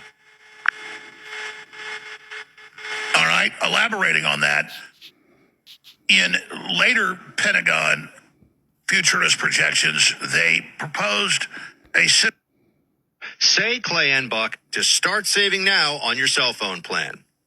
When the skies darken and severe weather begins to threaten our area, Newstalk 1240 KODY at 106.1 FM is your home on the radio dial for the latest in severe weather updates. Brought to you by CMH Interiors. Reimagine your... Brisbane Lions face off against Carlton in the first elimination final. Catch all the action live right here, Saturday afternoon on 2SM. For the management of pain and inflammation associated with osteo and other mild forms of arthritis, try Stiff Sore and Sorry Pain Relief Gel. Always read the label, use only as directed, and if symptoms persist, see your healthcare professional. Look for Stiff Sore and Sorry Pain Relief Gel at pharmacies and health food stores everywhere. To find the location of your nearest Stiff Sore and Sorry stockist, Go to loveoilcollection.com.au. Or phone Ray on 040 66 71 359. Sustained performance in league is more than just one great game. It's about playing consistently, game after game, season after season. Host Plus has delivered strong performance over the long term with top returns over 20 years. A top performing super fund over the long term? That's a plus. Issued by Host Plus Pty Limited. Super Ratings SR50 Balance Index January 2024. General advice only. Consider your circumstances and the relevant Host Plus PDS and TMD at hostplus.com.au before deciding. Past performance is not a reliable indicator of future performance. Search Compare Host Plus today. If building a new home is on your radar, you should think about doing it the PAL Kit Homes way. For your peace of mind, PAL steel frame homes are 6-star energy efficient and can be upgraded to C2 cycle.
Vehicles Australian Frontline Machinery ex-military auctions. What ex-military vehicles are available? Each month we auction a diverse range of Australian ex-military vehicles in varying quantities and conditions.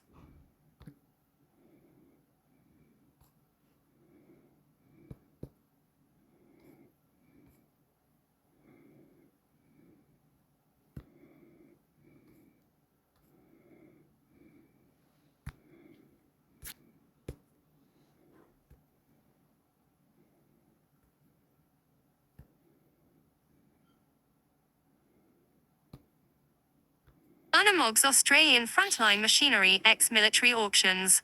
Unapologetically unstoppable. Mercedes-Benz Unamog. The ex-military Mercedes-Benz Unamog, affectionately known as MOG, is the ultimate all-terrain vehicle. 4 multiplied by 4 variants were delivered to the Australian Defence Force ADF between 1982 and 1992, with 6 multiplied by 6 variant medium recovery vehicle from 1996 to 1998. Their beastly exterior, although impressive, is no match for what lies beneath given their robust and endlessly versatile, all-terrain capabilities. 4-ton payload and adaptable design.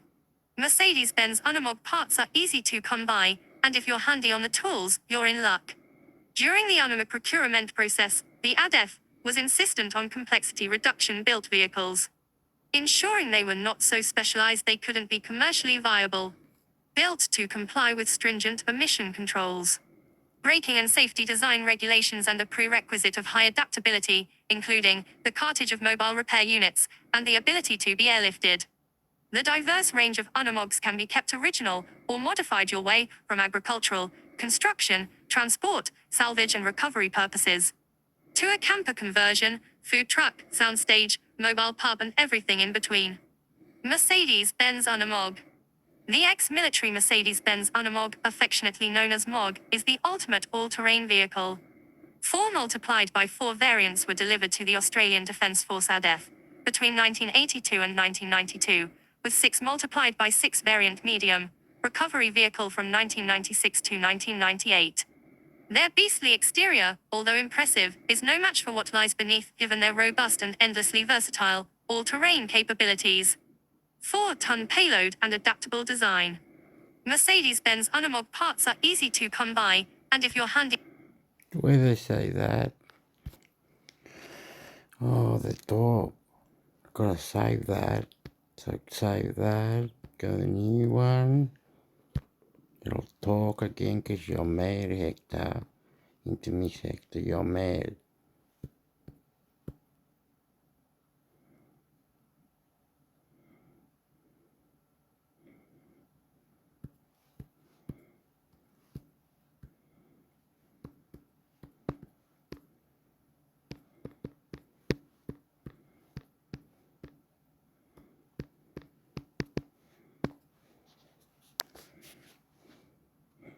Up in Papua, and get rid of these.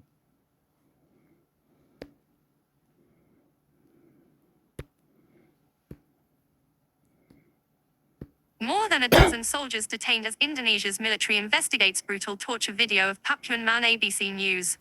In short, a viral video showing a man in a barrel being tortured by men who appear to be Indonesian soldiers has sparked backlash in Indonesia. The victim is believed to be a member of a West Papuan armed rebel group, which has been waging a decades-long effort for an independent state. What's next? Indonesia's incoming president says the situation in Papua is complicated. But he has been personally accused of using brutal tactics in Papua during his time in the military. The commander of Indonesia's military in the restive region of Papua has offered a rare apology to Papuans. As outrage mounts over a video of soldiers torturing a man in a barrel. The military's top figure in Papua. What's next? Indonesia's incoming president says the situation in Papua is complicated. But he has been personally accused of using brutal tactics in Papua during his time in the military. The commander of Indonesia's military in the restive region of Papua has offered a rare apology to Papuans. As outrage mounts over a video of soldiers torturing a man in a barrel.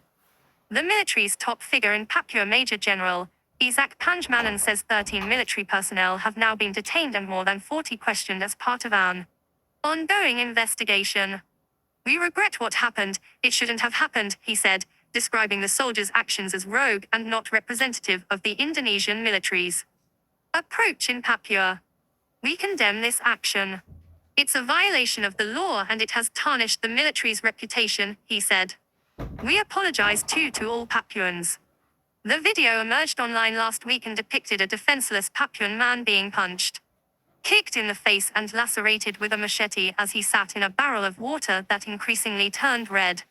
While pro-West Papua independence groups and human rights organizations have long accused Indonesia's security forces of brutality, it's rare for a video to spark such outrage in Jakarta. There has been condemnation from President Joko Widodo's office and Indonesia's Human Rights Commission. During a media conference in Jakarta. What happened? What did it do? You cut it out, did ya? Well, I don't know. You cut it out. You stupid. Made it disappear. The other one was.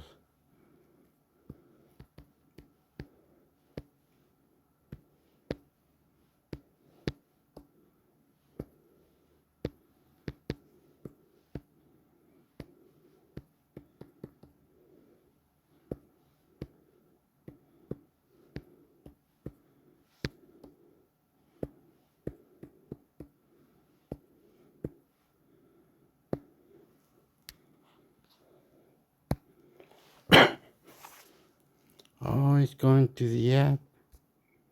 Why do you do that for you? You have to go to the app. It's going to take me forever now. Down here. Then here. Maybe it's this one. Go over here. Oh shit. Oh fuck.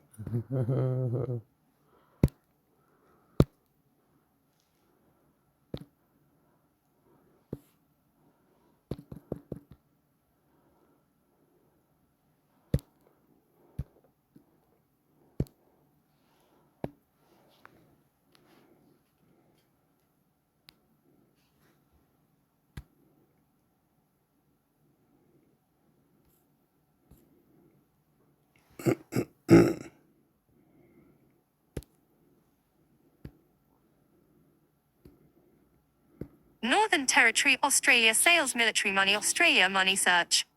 your everyday IA companion. Web 8 May 2024. The federal government will spend between $14 billion and $18 billion upgrading and hardening defense bases.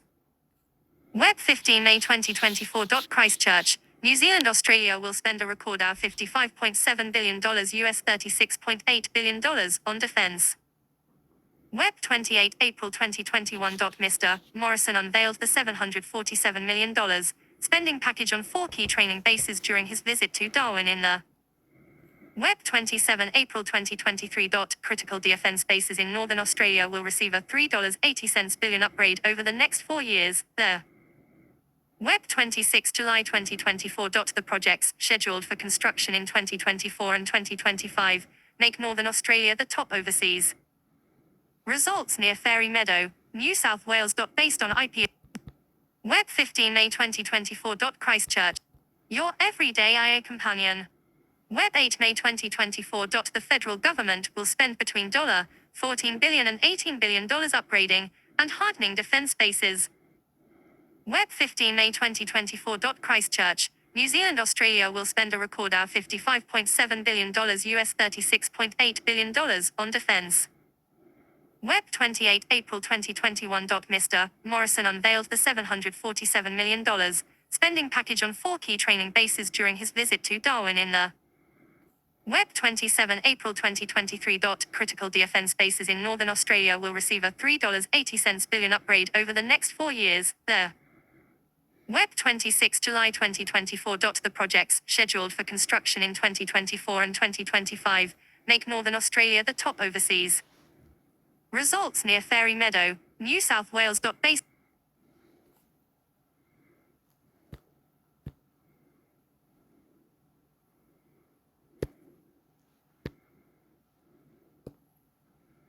US military, seeking strategic advantages, builds up Australia's northern bases amid China tensions. The Straits Times. Updated. July 26, 2024. 3:52 p.m. Published. July 26, 2024. 9:11 a.m. Darwin. The US military is building infrastructure in northern Australia to help it project power into the South China Sea if a crisis with China erupts. A Reuters review of documents and interviews with US and Australian defense officials show. Closer to the Philippines than Australia's east coast capital, Canberra, Darwin has long been a garrison town for the Australian Defence Force and the US Marine rotational force that spends 6 months of each year there. A few hundred kilometres to the south, RAF Base Tyndall is home to key elements of Australia's air power and was a temporary base for US jets in recent exercises. As Northern Australia re-emerges as a strategically vital Indo-Pacific location amid rising tensions with China, the United States has quietly begun constructing hundreds of millions of dollars worth of facilities there to support B-52 bombers, F-20. Closer to the Philippines than Australia's east coast capital, Canberra, Darwin has long been a garrison town for the Australian Defence Force and the US Marine rotational force that spends 6 months of each year there. A few hundred kilometres to the south,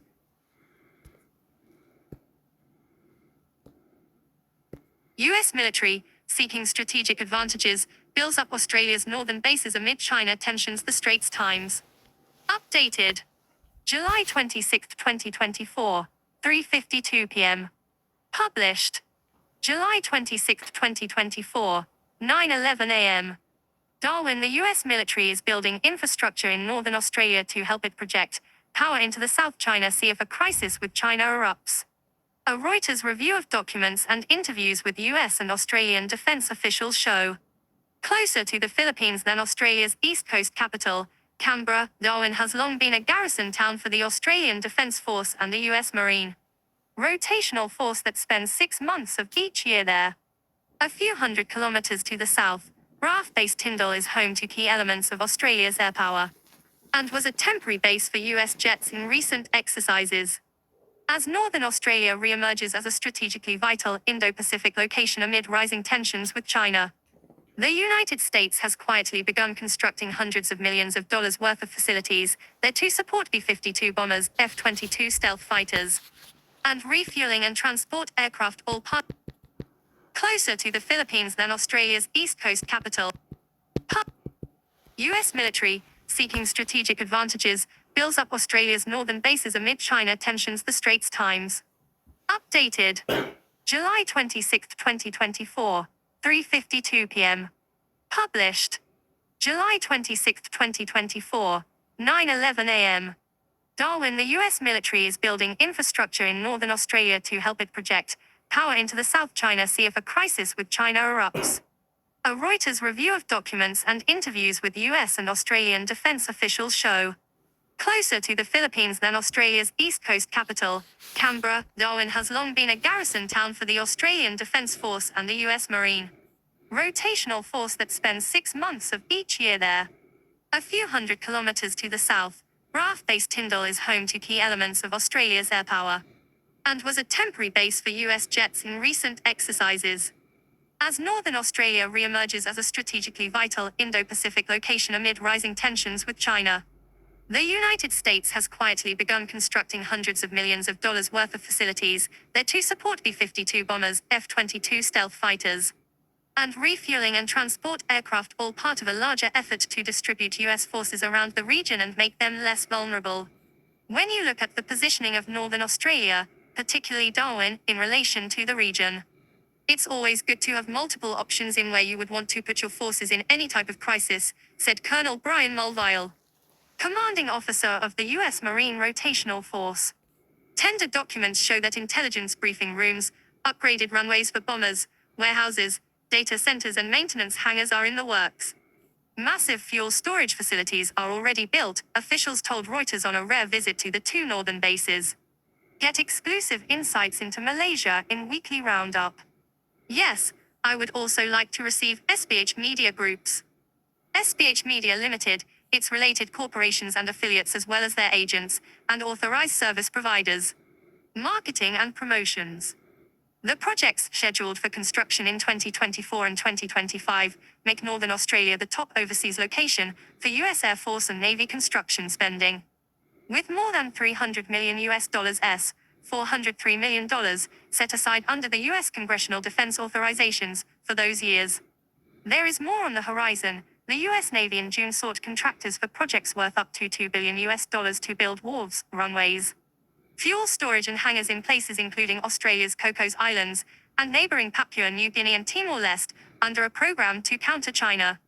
China's defense ministry did not immediately respond to a request for comment. Air Commodore Ron Tilley, the Royal Australian Air Force Director General of Capital Facilities and Infrastructure, confirmed Washington was paying for the facilities at Darwin and Tyndall, which would support US operations. I don't believe the US would be spending all this money on our northern bases if there wasn't an arrangement in place where they could use those facilities. They are funding in times of conflict, he added. Canberra has drawn closer to its top security ally, Washington, under AUKUS pact to transfer US nuclear submarine technology to Australia next decade. Yet it has been largely silent on US military construction in the north. The Australian government recently highlighted its own plans to spend $14 billion Australian dollars $12.33 billion hardening the northern bases under the country's biggest defense shake-up since World War II. The Australian and US defense officials interviewed said the new facilities should not be characterized as US bases. Foreign basing is a sensitive domestic political issue for Australia. Successive governments, including that of Prime Minister Anthony Albanese, have said there are no US bases on Australian soil. All the bases will remain Australian bases, but will be able to be utilised by our international partners, Air Commodore Tilley said. Laying foundations. A 2011 agreement with Australia for the US Marine Corps to temporarily train in Darwin has evolved into a regional deterrence role for about 2,000 Marines each year. Foreign basing is a sensitive domestic political issue for Australia. Successive governments, including that of Prime Minister Anthony Albanese, have said there are no US bases on Australian soil. All the bases will remain Australian bases, but will be able to be utilised by our international partners, Air Commodore Tilley said. Laying foundations. A 2011 agreement with Australia for the US Marine Corps to temporarily train in Darwin has evolved into a regional deterrence role for about 2,000 Marines each year, Col Mulvihill said. War games in July included troops from the Philippines and Timor-Leste. The Marines are adding facilities at Darwin for their MV-22 Osprey aircraft, which can shuttle troops and equipment. Darwin is absolutely key terrain for us to help bring stability to the region, Col Mulvile said in an interview at Darwin's Larrakia Barracks. We are more focused on that interoperability with the Australian Defence Force. How can we project power from Northern Australia into the region? The United States wants to be able to disperse its forces from its largest bases in the Pacific, such as Guam and Okinawa, to reduce vulnerability. For Australia, the northern bases offer greater access to the South China Sea, and with Tyndall, a secure inland location for Australia's F-35 stealth aircraft and its MQ-4C Triton long-range surveillance drone.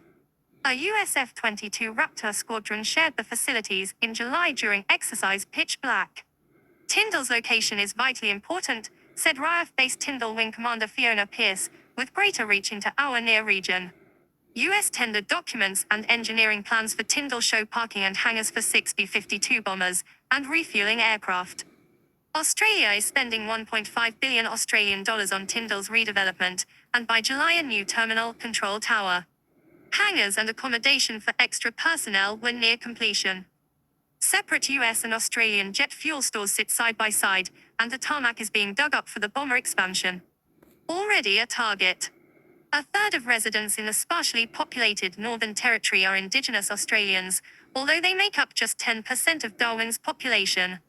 Traditional owners, as Indigenous Australians who have cultural access rights to an area of land or sea, are referred to in Australia. Then, no, like this, then, it is. Okay, I just remember something.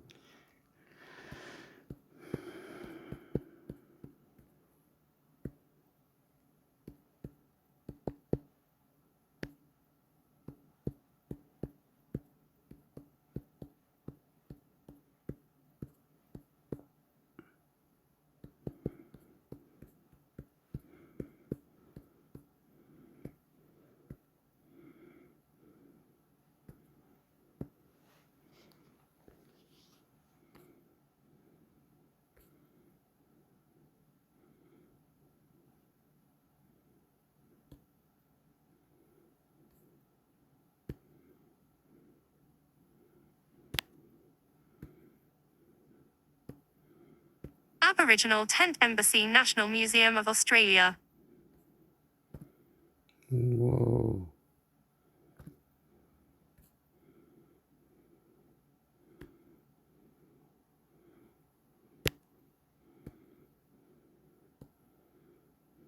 First Nations activists will share January 26 this year, but not all agree, ABC News. Survival Day is the biggest protest of the year for Indigenous Australians, but this year they are sharing limited and precious national attention. There is expected to be a high turnout of Palestinian supporters at rallies across the country, as organizers stand in solidarity criticizing Israel's actions in Gaza. It's important as First Nations people to stand with Indigenous people right across the world, Dungati man Paul Silver.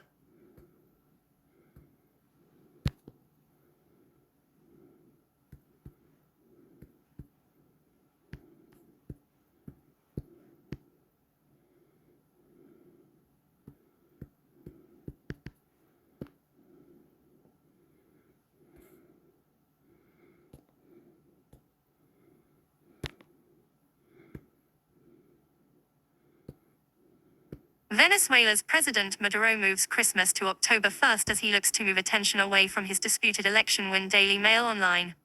9:01 p.m. East 4th September 2024. Updated 21:22 East 4th September 2024. 9:01 p.m. East 4th September 2024. Updated 21:22 East 4th September 2024 by Miriam Cooper.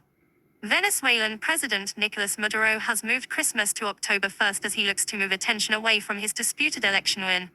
Advertisement. Maduro, 61, is set for a third, six-year term despite an outcry from the opposition and international community over the results of a July 28 election. It's September, and it already smells like Christmas. That's why this year, in homage to you, in gratitude to you, I am going to decree that Christmas be brought forward to October 1st, Maduro said during a television appearance on Monday. But not everyone seems eager to start singing Christmas carols. Christmas is supposed to be a time of joy, family reunions, parties, presents, Jose Ernesto Ruiz, a 57-year-old office worker, said Tuesday in Caracas, the capital. But, without money and with this political crisis, who can believe that there will be an early Christmas?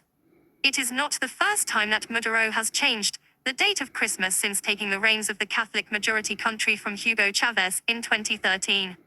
He did so during the COVID-19 pandemic, but never this early. Also, this year the political mood is particularly tense. Even if Maduro said the season will come with peace, happiness and security, the move appears to be a move to distract the populace from anger over the election the opposition claims it rightfully won. Ruling party Loyal Electoral authorities declared Maduro the winner of the July 28th election, without showing any detailed results to back up their claim as they did in previous presidential elections. The elections agency has said it cannot publish the records as hackers had corrupted the data, though observers have said there was no evidence of that. The United States and several Latin American countries support the Venezuelan opposition's claim to victory, while even Maduro-friendly Mexico, Colombia and Brazil have refused to recognize the official result without seeing detailed vote tallies. The main opposition faction has presented electronic copies of its own ruling party Loyal Electoral authorities declared Maduro the winner of the July 28th election, without showing any detailed results to back up their claim as they did in previous presidential elections. The elections agency has said it cannot publish the records as hackers had corrupted the data, though observers have said there was no evidence of that. The United States and several Latin American countries support the Venezuelan opposition's claim to victory, while even Maduro-friendly Mexico, Colombia and Brazil have refused to recognize the official result without seeing detailed vote tallies. The main opposition faction has presented electronic copies of its own electoral tally showing that its candidate, Edmundo Gonzalez, got the most votes. Anger in Caracas streets as disputed election tensions boil over. Loaded, 0%. Progress, 0%. 0 hours. Live. Just hours before Maduro's holiday announcement, a Venezuelan judge issued an arrest warrant for Gonzalez, a former diplomat, accusing him of various crimes including conspiracy, falsifying documents and usurpation of powers. Advertisement.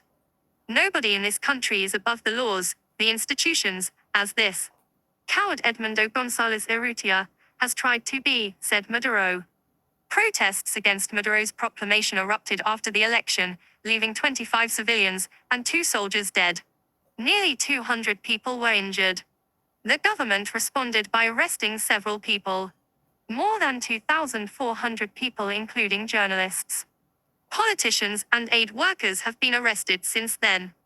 We are all worried about how we are going to put food on the table, how we are going to pay for the bus, send the children to school and buy medicine when we need it, said Inés Cuevdo, a 39-year-old secretary and mother of 2 children. I don't think they will improve our salaries or pay us the aguinaldo, she added, referring to the Christmas bonuses that workers usually receive at the end of the year.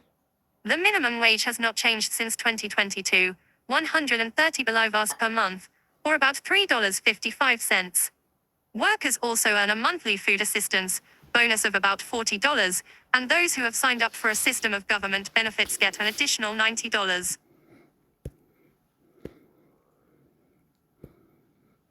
Venezuela's President Maduro moves Christmas to October 1st as he looks to move attention away from his disputed election win. Daily Mail Online. 9:01 p.m. East 4th September 2024. Updated 21:22 East 4th September 2024. 9:01 p.m. East 4th September 2024. Updated 21:22 East 4th September 2024 by Miriam Cooper. Venezuelan President Nicolas Maduro has moved Christmas to October 1st as he looks to move attention away from his disputed election win. Advertisement. How can a president move Christmas to October number 1, man? Chiquileno. Spana.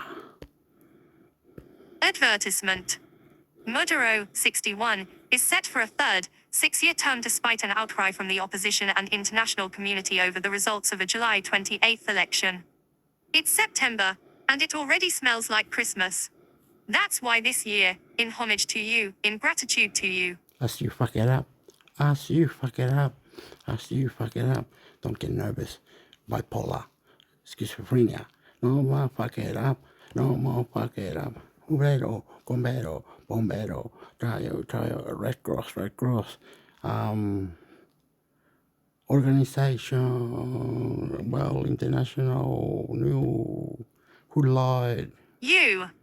I am going to decree that Christmas be brought forward to October 1st, Maduro said during it's 9:01 p.m. East 4th So, you lie, pam, pam, pam, pam.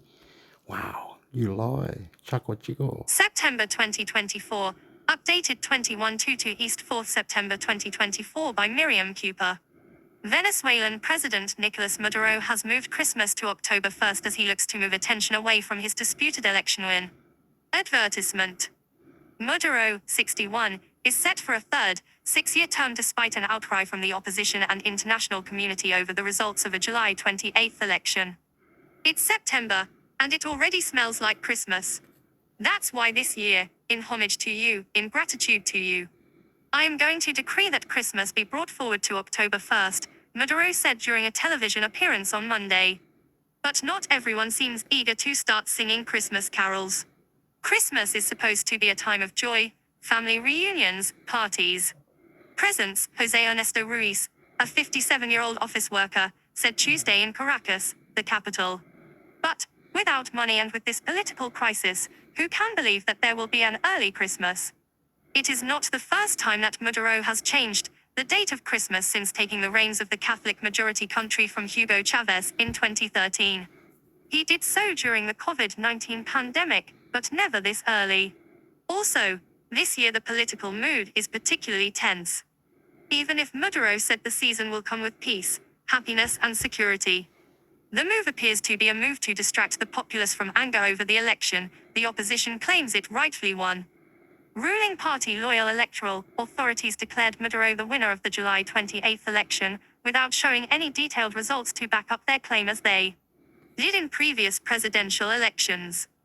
The elections agency has said it cannot publish the records as hackers had corrupted the data, though observers have said there was no evidence of that.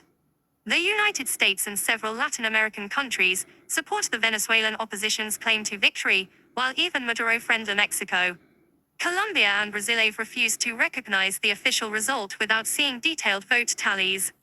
The main opposition faction has presented electronic copies of its own electoral tally showing that its candidate, Edmundo Gonzalez, got the most votes. Anger in Caracas streets as disputed election tensions boil over. Loaded, 0%. Progress, 0%. 0 hours. Live. Just hours before Maduro's holiday announcement, a Venezuelan judge issued an arrest warrant for Gonzalez, a former diplomat, accusing him of various crimes including conspiracy, falsifying documents, and usurpation of powers. Advertisement. Nobody in this country is above the laws, the institutions, as this coward Edmundo Gonzalez Urrutia has tried to be, said Maduro. Protests against Maduro's proclamation erupted after the election, leaving 25 civilians and 2 soldiers dead. Advertisement. Nobody in this country is above the laws, the institutions, as this coward Edmundo Gonzalez Urrutia has tried to be, said Maduro. Protests against Maduro's proclamation erupted after the election, leaving 25 civilians and 2 soldiers dead. Nearly 200 people were injured. Accusing him of various crimes including conspiracy, falsifying documents, and usurpation of powers. Advertisement. Nobody in this country is above the laws, the institutions, as this coward Edmundo Gonzalez Urrutia has tried to be, said Maduro. Protests against Maduro's proclamation erupted after the election, leaving 25 civilians and 2 soldiers dead. Nearly 200 people were injured. The government responded by arresting several people. More than 2,400 people including journalists, politicians, and aid workers have been arrested since then. We are all worried about how we are going to put food on the table, how we are going to pay for the bus, send the children to school and buy medicine when we need it, said Ines Quevedo, a 39-year-old secretary and mother of 2 children. I don't think they will improve our salaries or pay us the aguinaldo, she added, referring to the Christmas bonuses that workers usually receive at the end of the year. The minimum wage has not changed since 2022, 130 bolivars per month, or about $3.55. Workers also earn a monthly food assistance bonus of about $40, and those who have signed up for a system of government benefits get an additional $90. We'll see what this Christmas is all about, Cuerdo said.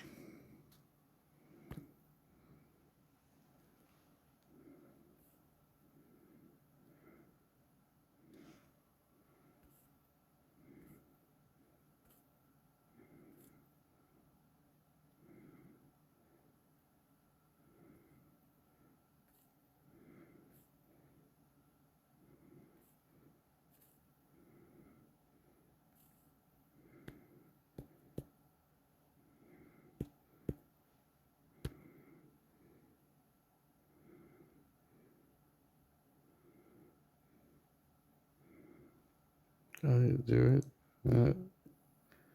Do it. So then, bam, boom, bang, man. Para creer en Dios, mierda. Oh, Dios, ¿quién? No, Héctor, cómodo. Amigo, porte bien. La mujer le gusta un macho, buen hombre. Perdón. Esto, ¿qué? Perdón. A ver, ¿cómo perdón? Perdóname, yo no sé.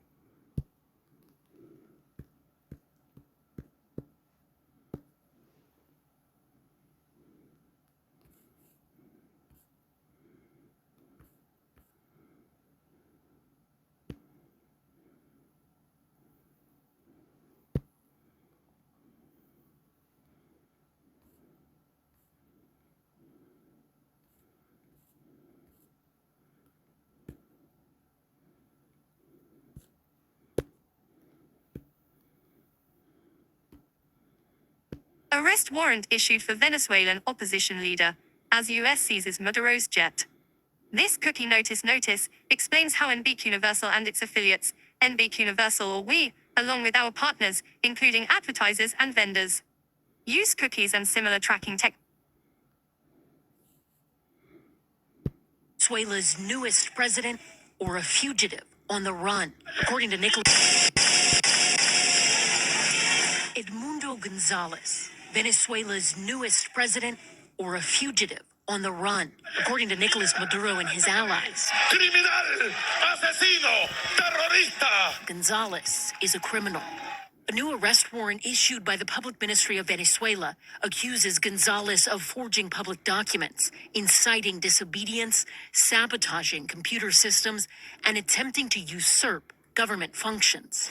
All of the charges appearing to stem from the country's July presidential election, an election that independents describe as lacking, quote, basic transparency and integrity. Mire, esto, como es la cuestión del mundo, que salva el mundo, uno va a la iglesia y al cabro es tonto, duele, y dispara las balas al cura. Después va afuera y lo matan, lo crucifican en un árbol fuerte, grande. ¿Cómo eso? Un niño que estaba a todas partes, para acá, 50 kilómetros para allá, después y cantaba y hacía su show de canto y diferentes voces como ópera y gitano. Iban a ganar. Gonzalez hasn't been seen in public since the day after the election. For the moment, Gonzalez has said through. I have to say, not now. They're just playing games. Not now. They're just playing games. Not now. If you're smart enough to look after yourself or do what you need to do, they're not getting him out for another. What was it? 21? 9 more days. 9, 10. 2 more weeks. 2 more weeks. See if they bombard him with something planet Earth. Omnamagora baro goro gobera. Acoperaira, tu paparaira. Yo no sé qué te era para. Como que era. Le corté le. Me corté le. Papa la leila. No, bueno. Tú no tienes que le para la leila. Palalaila, palalaila. Ewa le pole ke le boramania. Piu. Puma chuka chuka inchufa le araba puta. Mamma mia. Caffè Cicchedo, Italiano. Venezuela opposition beset by mounting legal challenges after disputed election. Reuters. Caracas, August 7th. Reuters. Venezuela's legal system mounted more challenges against the country's political opposition on Wednesday, as the candidate the alliance says won the July 28 election was ruled in contempt of court and now faces imprisonment. The head of Venezuela's Supreme Court ruled Edmundo Gonzalez, who says he beat President Nicolas Maduro in the vote, was in contempt of court after refusing to answer a summons to attend what it said was a certification of the results. Gonzalez, a 74-year-old former diplomat, could face up to 30 days in jail for contempt, lawyers said. Numerous Venezuelan opposition leaders have faced arrest and imprisonment or fled into exile in recent years. If I go to the electoral chamber of the Supreme Court, in these conditions I will be totally vulnerable due to powerlessness and violation of due process, and I will put at risk not only my freedom but, more importantly, the will of the Venezuelan people as they expressed on July 28, Gonzalez said in a letter posted on X on Wednesday. Venezuela's electoral authority, which the opposition accuses of being biased towards Maduro, declared Maduro the winner of the election early on July 29, with around 51% of the vote. But it has yet to produce the voting tallies. The opposition, led by Maria Corina Machado and Gonzalez, says it has copies of the voting tallies that show it won the election, with more than 7 million votes, compared to Maduro's 3,300,000 votes. That result is broadly similar to that predicted by independent exit polls. While Russia and China, among others, have congratulated the socialist Maduro on his win, many Western countries have expressed skepticism and asked the electoral authority to publish a full vote tally.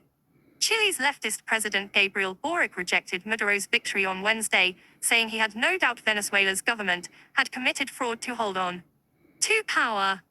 That prompted an angry rebuttal from Venezuelan Foreign Minister Ivan Gil, who added that Turkish President Tayyip Erdogan had spoken to Maduro and that Istanbul had congratulated the Venezuelan people on the election.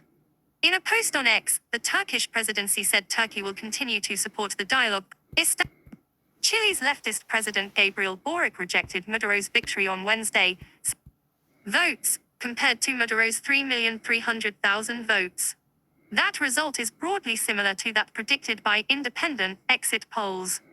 While Russia and China, among others, have congratulated the socialist Maduro on his win, many Western countries have expressed skepticism and asked the electoral authority to publish a full vote tally.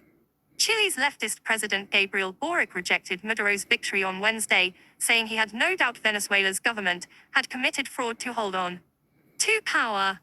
That prompted an angry rebuttal from Venezuelan Foreign Minister Ivan Gil, who added that Turkish President Tayyip Erdogan had spoken to Maduro and that Istanbul had congratulated the Venezuelan people on the election. In a post on X, the Turkish presidency said Turkey will continue to support the dialogue process in Venezuela. Website targeted.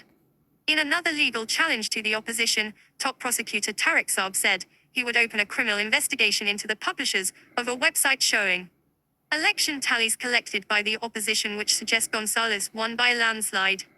It was decided to launch a criminal investigation against those responsible for the publication and maintenance of the website, Saab said in a statement, citing forgery of public documents, computer crimes and conspiracy. A United States official has said he believes it would be nearly impossible for the opposition to have falsified these tallies, which were rapidly uploaded online.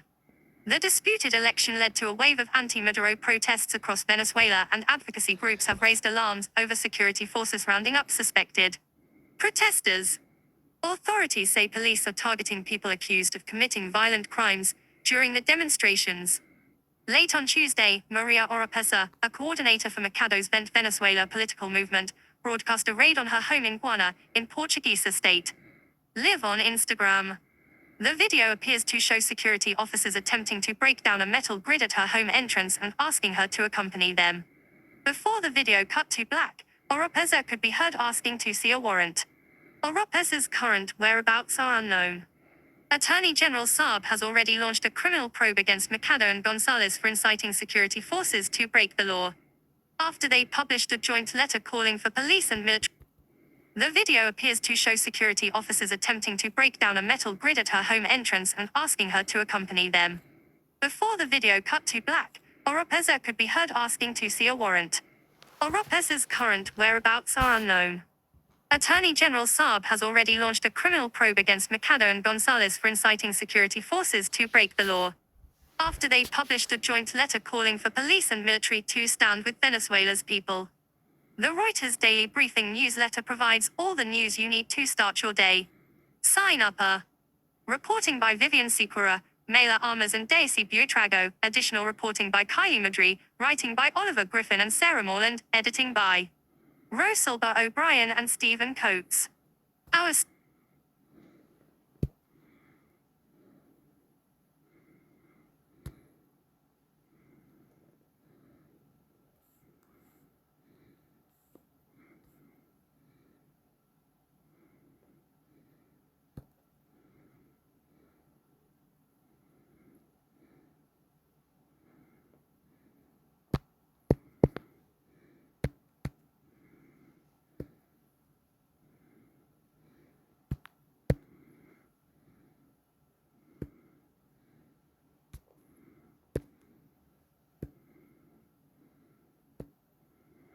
Financial Markets Infrastructure and Data LSEG.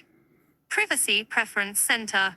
When you visit this website, information may be stored or retrieved on or from your browser, mostly in the form of or through cookies, e.g. first-party and third-party, and similar technologies, e.g. local storage, web beacons, etc. Cookies. This information might be about you, your preferences and / or your device. Alright then, if you got it, Flurman, here, display,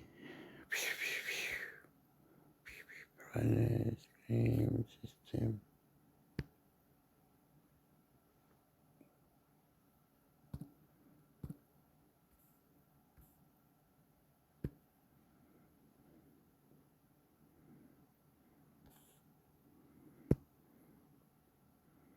What does that say? Check before rain. Okay, that sounds cool. Use. No, list. No.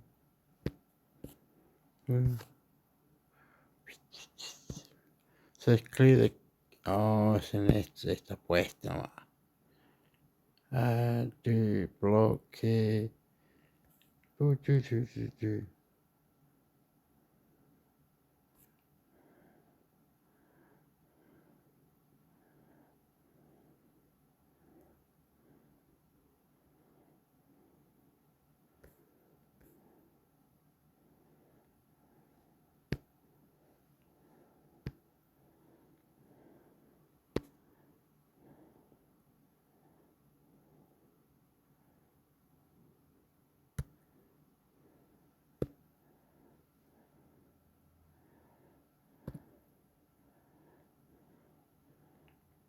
Didn't do it.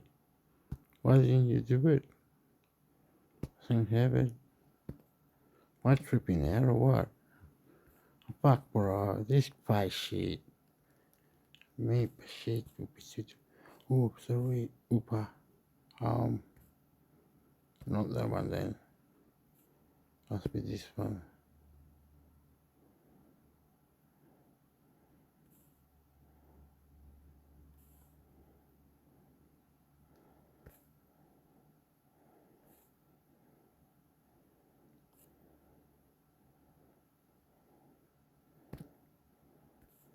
What's not coming up? Is it me?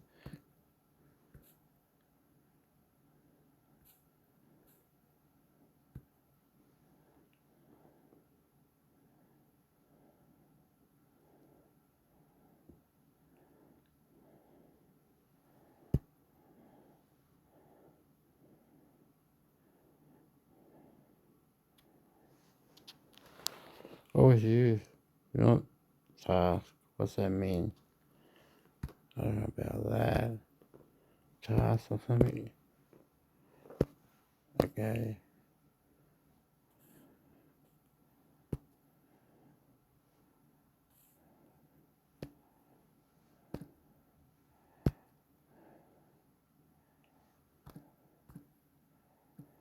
Ah, se fue. Ok, la última vez. Last time, bro. General. Sí.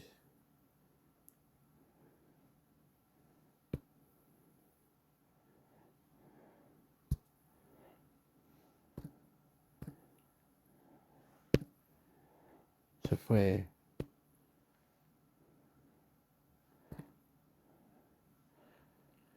Down. No. Hasta el resto del equipo. Anyway, clear the cache. No sé qué es el clear the cache. No hace cache como la weá. No hace cache.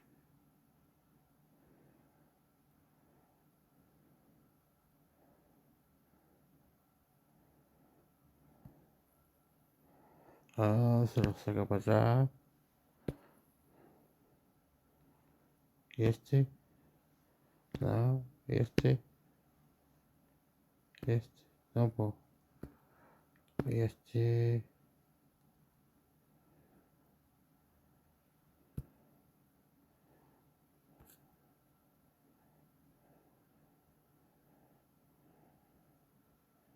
Clear data.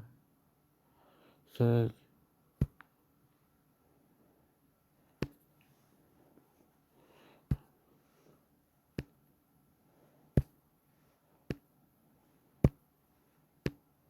que si no encuentra PC.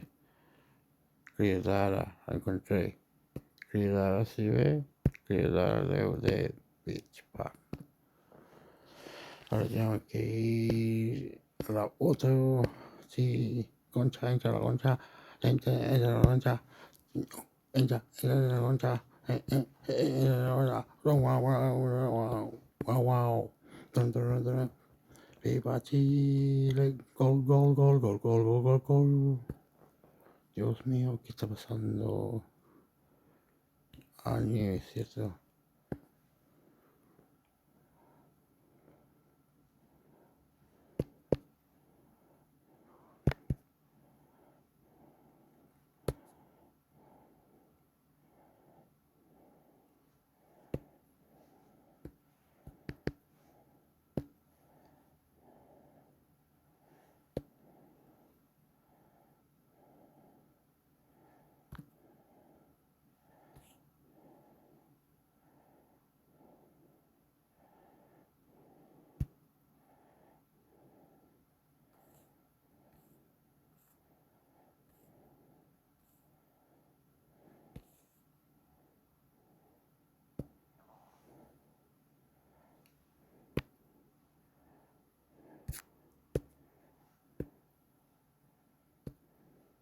Best Internet Deals Australia September 2024 Whistly out. The best internet deals. Pricing refers to the minimum total cost for the first month. Getting online should be easy, but when you can choose from hundreds of home internet plans across dozens of providers, it can take time to spot the best deal. Fortunately, we're here to help. These hand-picked internet plans are packed with value. Tangerine takes the crown for the best NBN 100 plan this month. With its current promo, you'll pay I'm with Doro, so fuck yeah. Damn cunt.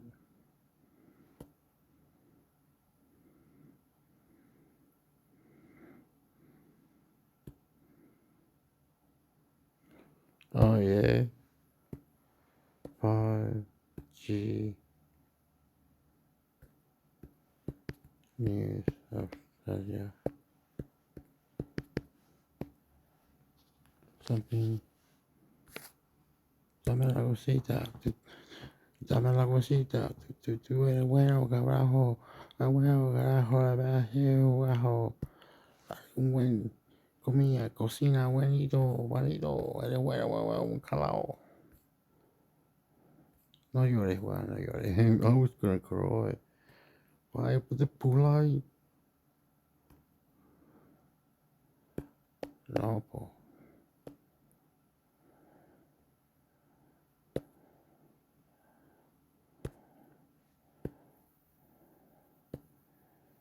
Can mobile phones cause cancer?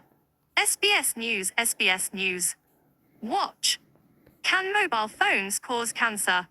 Published 4th September 2024, 6:22 p.m. There is no link between mobile phone use and brain and head cancers according to a new Australian-led systematic review commissioned by the World Health Organization. Researchers say the study provides the strongest evidence to date that Can mobile phones cause cancer? SBS News, SBS News. Watch. Can mobile phones cause cancer? Published 4th September 2024. Can mobile phones cause cancer? SBS News, SBS News.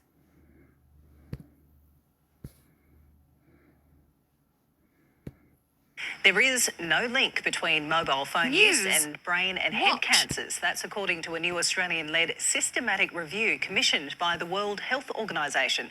Researchers say the study provides the strongest evidence to date that radio waves from wireless technologies are not harmful to humans. Mobile phones, we all use them today more than... Perdón, ¿cómo se vuelve para atrás? Para atrás, po. Entonces esa señora estaba vestida así. Es fuerte, un poquito alta, no tan alta, pero con los caños, como trabaja con largo pie, karate y mata a la hora. I love her, man. She's mad, dude, man. But how do you... more than ever, and because they emit low levels of radiation, can they cause... The takeaway is that when we review all the human observational studies that have been conducted investigating mobile phone use and other sources of radio waves,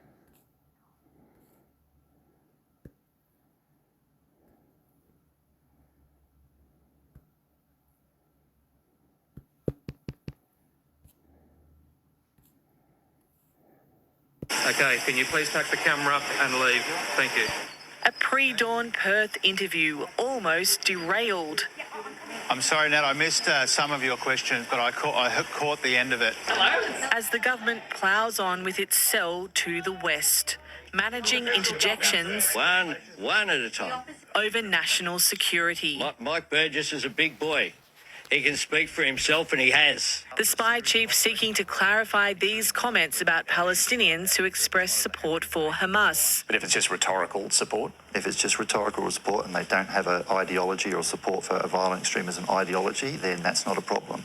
If they have a support for that ideology, that will be a problem. In a yet-to-be-aired interview with the ABC, Mike Burgess issuing this clarification. I've watched with interest over the last couple of weeks how people have chosen to distort what I've said. I said that if you support a Palestinian homeland, that may not...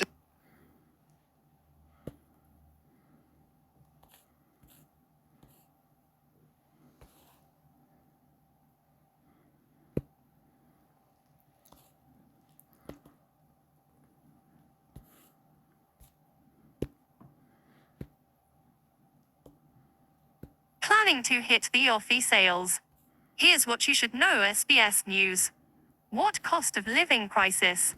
Millions of Australians are expected to spend $10.1 billion during the end of financial year Aussie sales.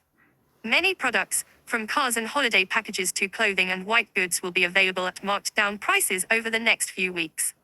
Clothing and accessories will attract the biggest spend, followed by electronics and technology. Household items and decorations, and then appliances and white goods.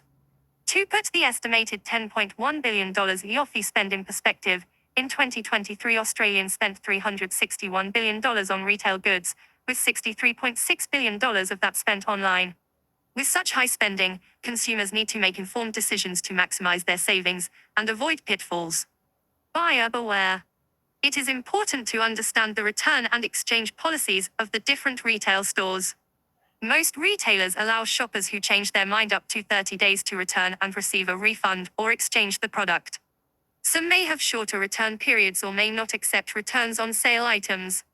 These items are sometimes referred to as final sales, non-refundable purchases, last chance deals, no return sales and clearance items. This means if a customer bought something on sale and later doesn't want it, they can't return or exchange it. Some retailers have specific conditions about where items can be returned. For example, in Melbourne, David Jones requires boutique brands to be returned to specific branch locations. For example, items purchased in store from Chanel can only be returned at Elizabeth Street and Bourke Street Mall branches. Other conditions might include no refunds / no exchanges on large electrical items, furniture or Planning to hit the Offie sales. Here's what you should know, SBS News. Get fucked. You want my money? You want my money? I live to gay. I live to car. 5 finger discount. No sé qué pa. Wah wah. I want a car. Burn out my friend. Italiano, Lebanese, Iraq, Syria. Steal the land. Steal the land. Steal the land. The power. $1. $1. Mundo. Indonesia. Indonesia. Sexy Alemania, Chile, viva Chile, mierda. Adelante, vamos. News. What cost of living crisis? Millions of Australians are Mucho gusto de conocerte. ¿Cómo estás? ¿Qué pasa? I love you, mundo. Technology, extraterrestrial, God, mind blowing, fuck. Chile. expected to spend $10.1 billion during the end of financial year Offie sales. Many products, from cars and holiday packages to clothing and white goods, will be available at marked down prices over the next few weeks. Clothing and accessories will attract the biggest spend, followed by electronics and technology, household items and decorations, and then appliances and white goods. To put the estimated $10.1 billion Offie spend in perspective, in 2023 Australians spent $361 billion on retail goods, with $63.6 billion of that spent online. With such high spending, consumers need to make informed decisions to maximize their savings and avoid pitfalls. Buyer beware. It is important to understand the return and exchange policies of the different retail stores. Most retailers allow shoppers who change their mind up to 30 days to return and receive a refund or exchange the product. Some may have shorter return periods or may not accept returns on sale items.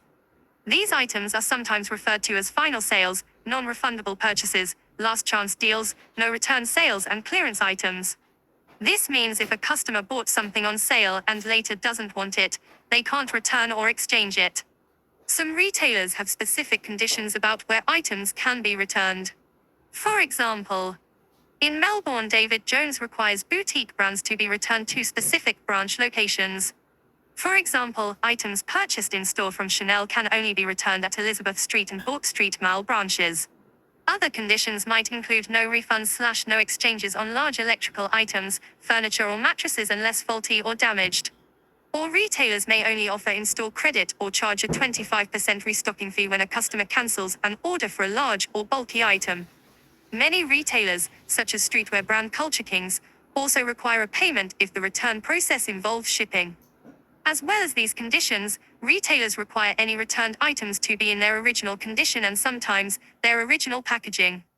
Being aware of these policies can help customers make more informed decisions and avoid being stuck with items they don't want. What to buy and where to get it. Certain items, such as off-season clothing, electronics and furniture, are often discounted during Offie sales, making it a good time to get them at reduced cost. However, some planning to hit the Offie sales. Here's what you should know, SBS News. What cost of living crisis? Millions of Australians are expected to spend $10.1 billion during the end of financial year Offie sales. Many products, from cars and holiday packages to clothing and white goods, will be available at marked down prices over the next few weeks. Clothing and accessories will attract the biggest spend, followed by electronics and technology, household items and decorations, and then appliances and white goods. To put the estimated $10.1 billion Offie spend in perspective, in 2023 Australians spent $361 billion on retail goods, with $63.6 billion of that spent online. With such high spending, consumers need to make informed decisions to maximize their savings and avoid pitfalls. Buyer beware.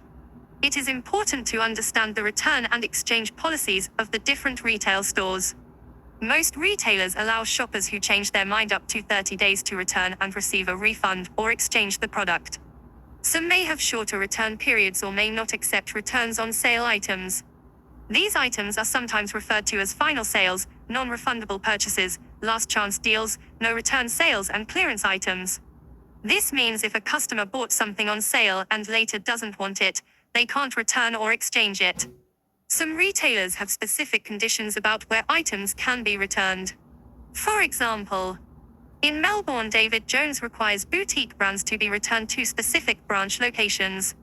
For example, items purchased in store from Chanel can only be returned at Elizabeth Street and Bourke Street Mall branches.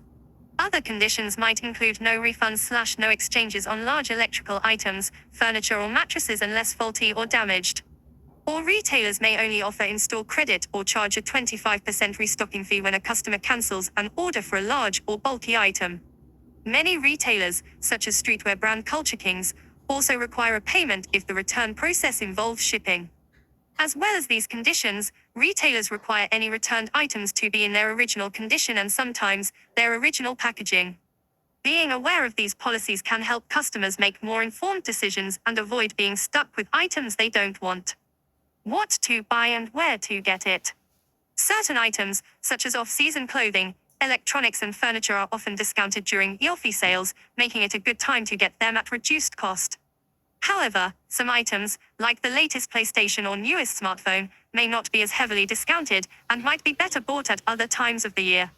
Shoppers should also avoid buying items they are unlikely to use or consume before they expire, including perishable goods like food, cosmetics and vitamins. It's also important to consider the value of the item and whether the discount offered during sales justifies the purchase. Especially for big-ticket items that may require significant storage space or maintenance. Customers should also consider where to buy their items. Online retailers often have competitive prices and a wide selection. But some customers may prefer to see the item before they purchase in-store. Multi-channel shopping is a combination of both in-store and online shopping. It gives customers the flexibility to choose how and where they want to browse and purchase. For example, some customers prefer to touch, feel and try a product in store, but then make the purchase online for convenience. Taking advantage of any free shipping offers and online discount. Pressure tactics. It is important to be wary of any deceptive tactics to persuade you to buy unwanted products. For example, some stores might use misleading advertising or pressure tactics to convince customers to make purchases with the feeling of fear of missing out. FOMO. Our research found FOMO played a role in panic buying. During the EOFI sales, businesses may try to create a sense of urgency by claiming that items are selling out quickly or prices will increase soon. For example, online sites might state a product is low in stock, 151 items have been sold today, or 25 people are watching this item. By being aware these tactics are intended to lock them into buying, customers can take their time to consider purchases carefully and avoid being swayed into buying things they do not really want or need. Ultimately, the best approach for customers is to plan ahead, research prices and shop around to find the best deals for their needs. Why we have EOFI sales? The original purpose of the EOFI is to mark the end of a 12-month accounting period for businesses and individuals. EOFI sales help businesses clear out last year's stock and make way for new. Moving stock also helps to improve the bottom line by converting unsold goods into revenue. If consumers are savvy, they can find ways to make savings while also putting money back into the economy. Park Dakin is Associate Professor of Marketing at the University of Southern Queensland.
Australian escort reveals sad new sex trend news.com.au, Australia's leading news site.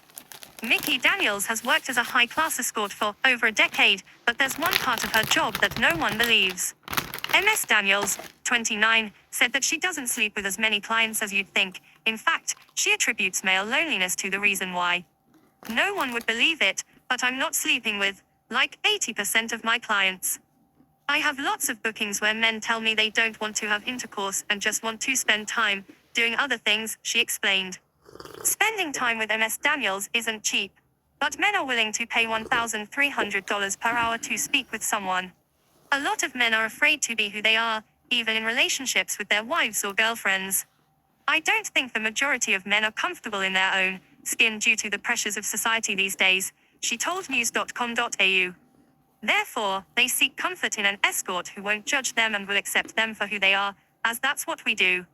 MS Daniels said that men tend to want to ask about her life and daily activities and distract themselves from their own problems. I think they really want to. It's private multimedia money maker, different to one multiple money. Government, someone's fucking it up. God, someone's fucking it up. Female cunt. Jump, arrest militar. Wow. Who's winning the war now? Get fucked, Trump. Hey, I love you. Suck it. Champion, sport. How do we end it beautifully? Explode. Talk about anything else other than what they've got going on for them, meaning at home, at work, or both, she said. Sometimes, the conversations can become so intense that MS Daniels needs an hour or two to wind down afterwards. I feel emotionally drained after almost every booking. As an escort, I give a lot of myself emotionally, and spiritually and mentally, so they can have a good experience, she explained. The 29-year-old also has clients with more niche requests. Some men just want to be babied and massaged. I had another guy who wanted me to serve him drinks in my underwear. They come to me to get intimacy, to get that spark and to get the things they want and deserve, she said. Another reason a lot of her clients don't sleep with her is due nervousness and not being able to perform when it comes to the deed. Even 24-year-olds, who you'd think would be roaring and ready to go, can't deal with the pressure of the situation or even just me being in front of them, she said. I think men don't realize it's normal to not be confident in the bedroom or not be able to perform due to the pressure. There's a range of reasons why men can't perform during her sessions. The root cause is usually something emotional.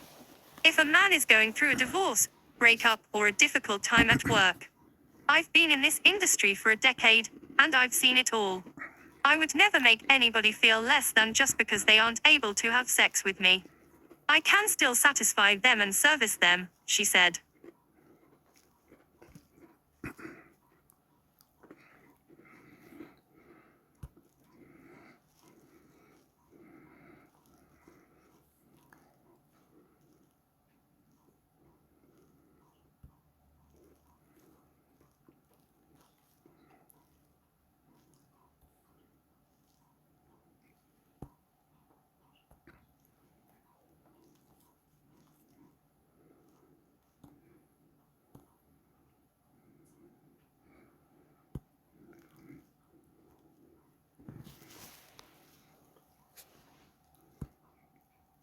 To the Housing Minister. Yesterday, the Minister apologised for referencing Treasury modelling on build to rent that did not exist, then seemed to claim the 160,000 figure came from Property Council modelling of Labor's scheme, which is also not true. In fact, the Property Council says Labor's plan won't build any extra housing.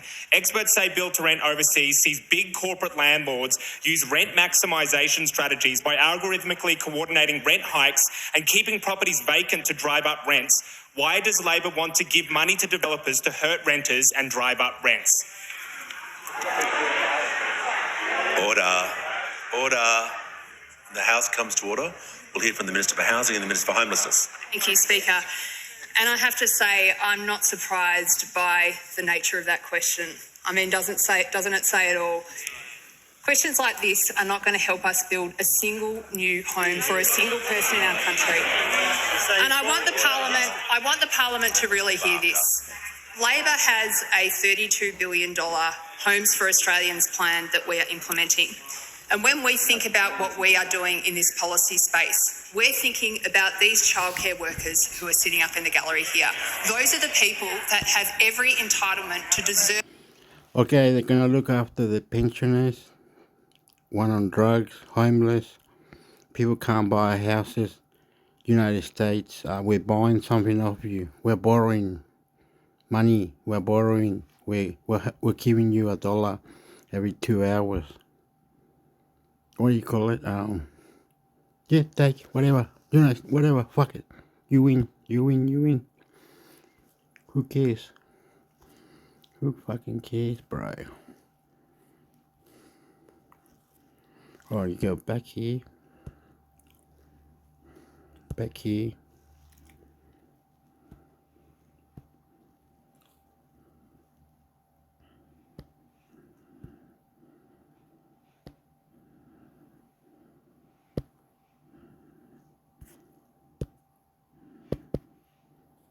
Alex Antic, this push for a digital ID announced by Bill Shorten, we're told it will happen at the end of the year.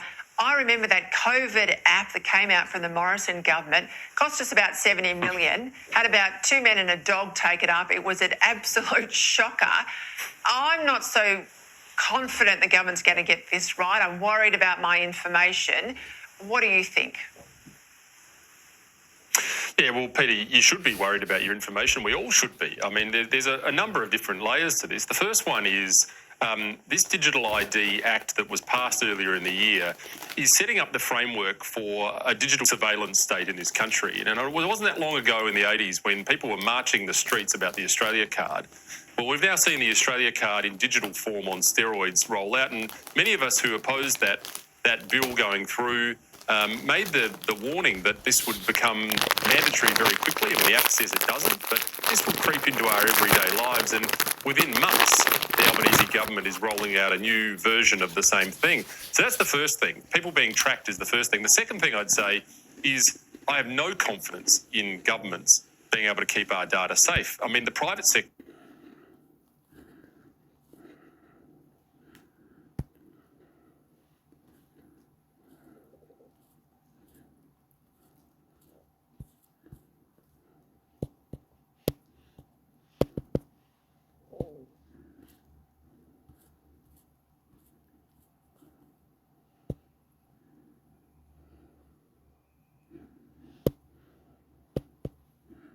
If I was in the United States and doing things, and if he wasn't there, he would say, well, why don't you come and use my houses? So I said, that's very kind, thank you very much indeed. But it would be a considerable stretch to say that he was a very, very close friend.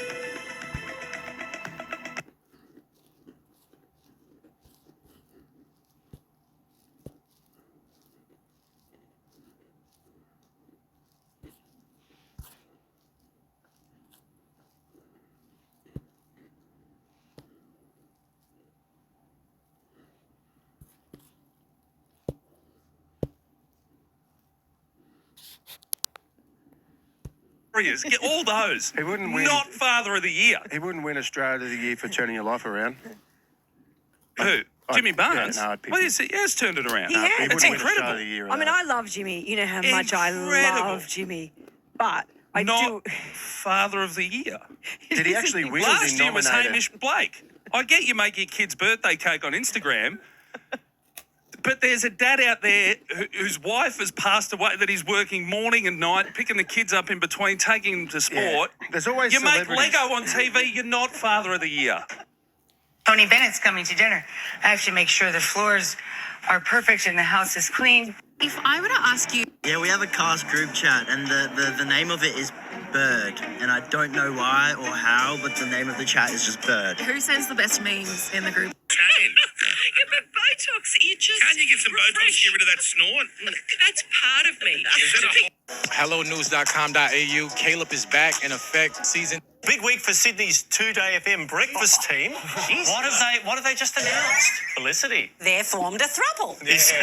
They've been a throuple for a couple of years now, Kitty. I know, this was special. They met their listener.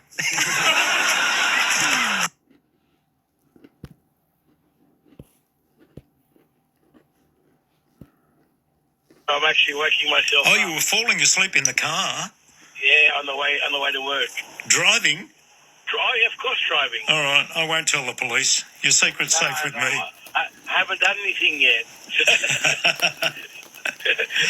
In saying that, yesterday we had at the kids' school, they had Year 12 Appreciation Night, where all the Year 12s showed their works of woodwork and art and drama and music as well. I was very, very impressed. Some of the calibre. There was one gentleman. He's the captain of the school, and he was so light on the piano that he was a natural. Good. And it's a gift from God to be able to just naturally just play, and you think, wow, he looks so relaxed. What kind of music did he play? What style of music on the piano? He played. It looked like he had his own rendition. He'd actually, because he was not following any music, but this is a composition that they actually started, I think, in March last year when they were in Year 11. So he would have had to have written it from scratch. So did it have a classical feel about it, or was it modern music? It was classical, but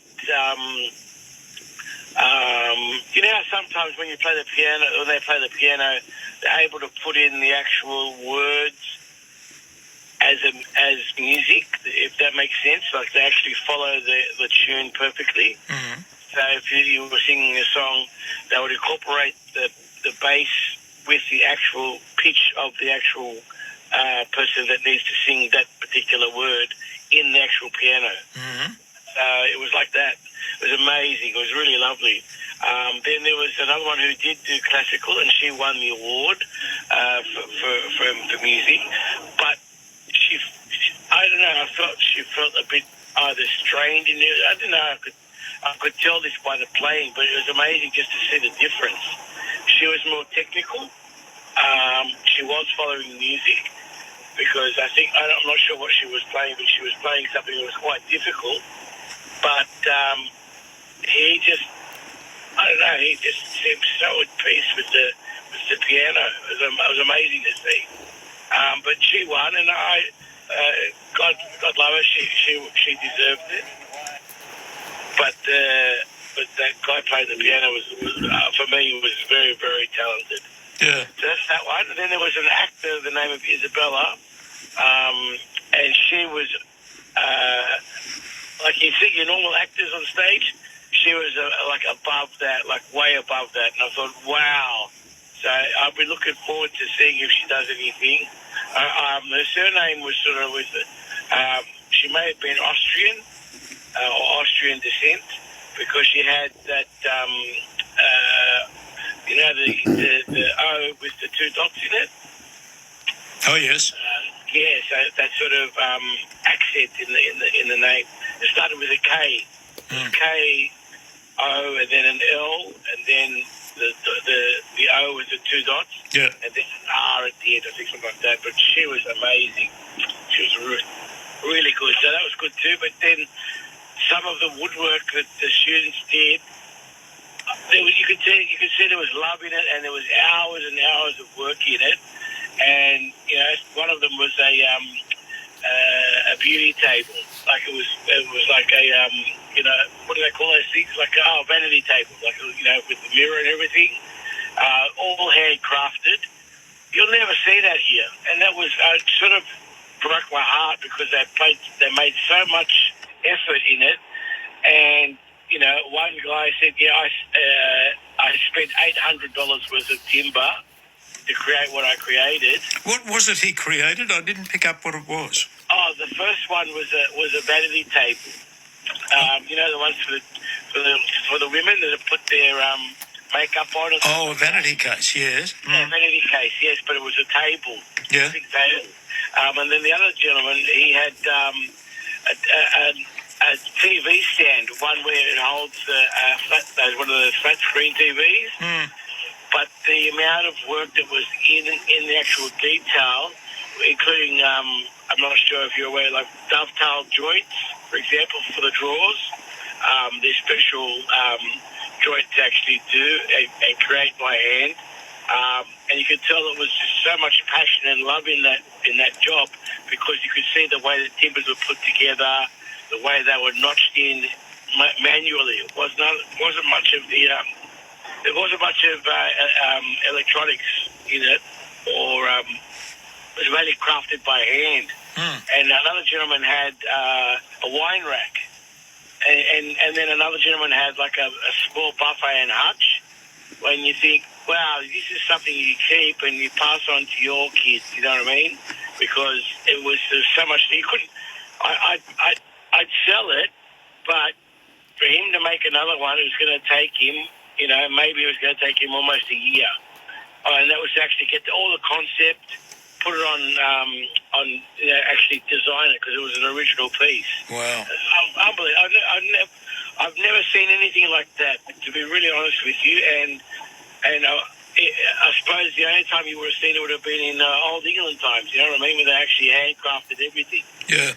And so it was a priceless piece, I should say. But if you were to actually buy it, you'd be buying the love and the craftsmanship in the actual work that I saw. It was amazing.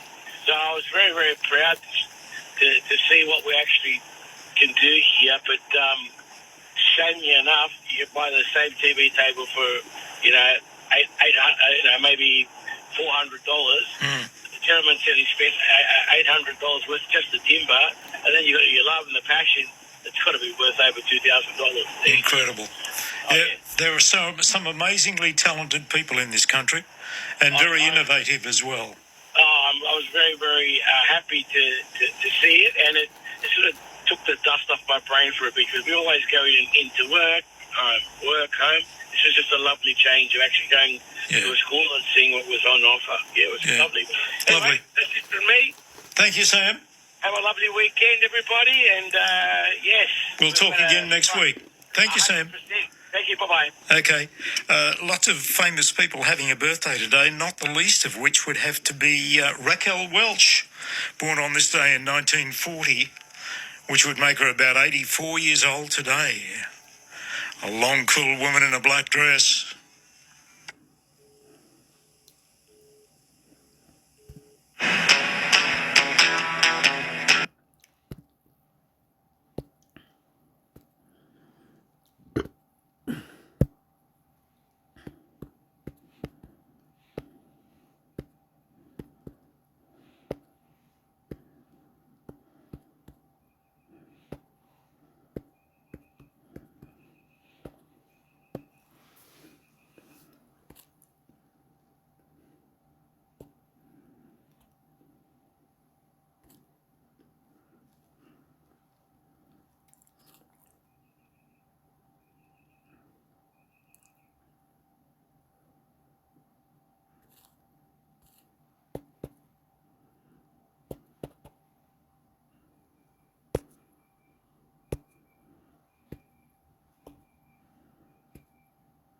What do the Bible's words about theocracy teach us today?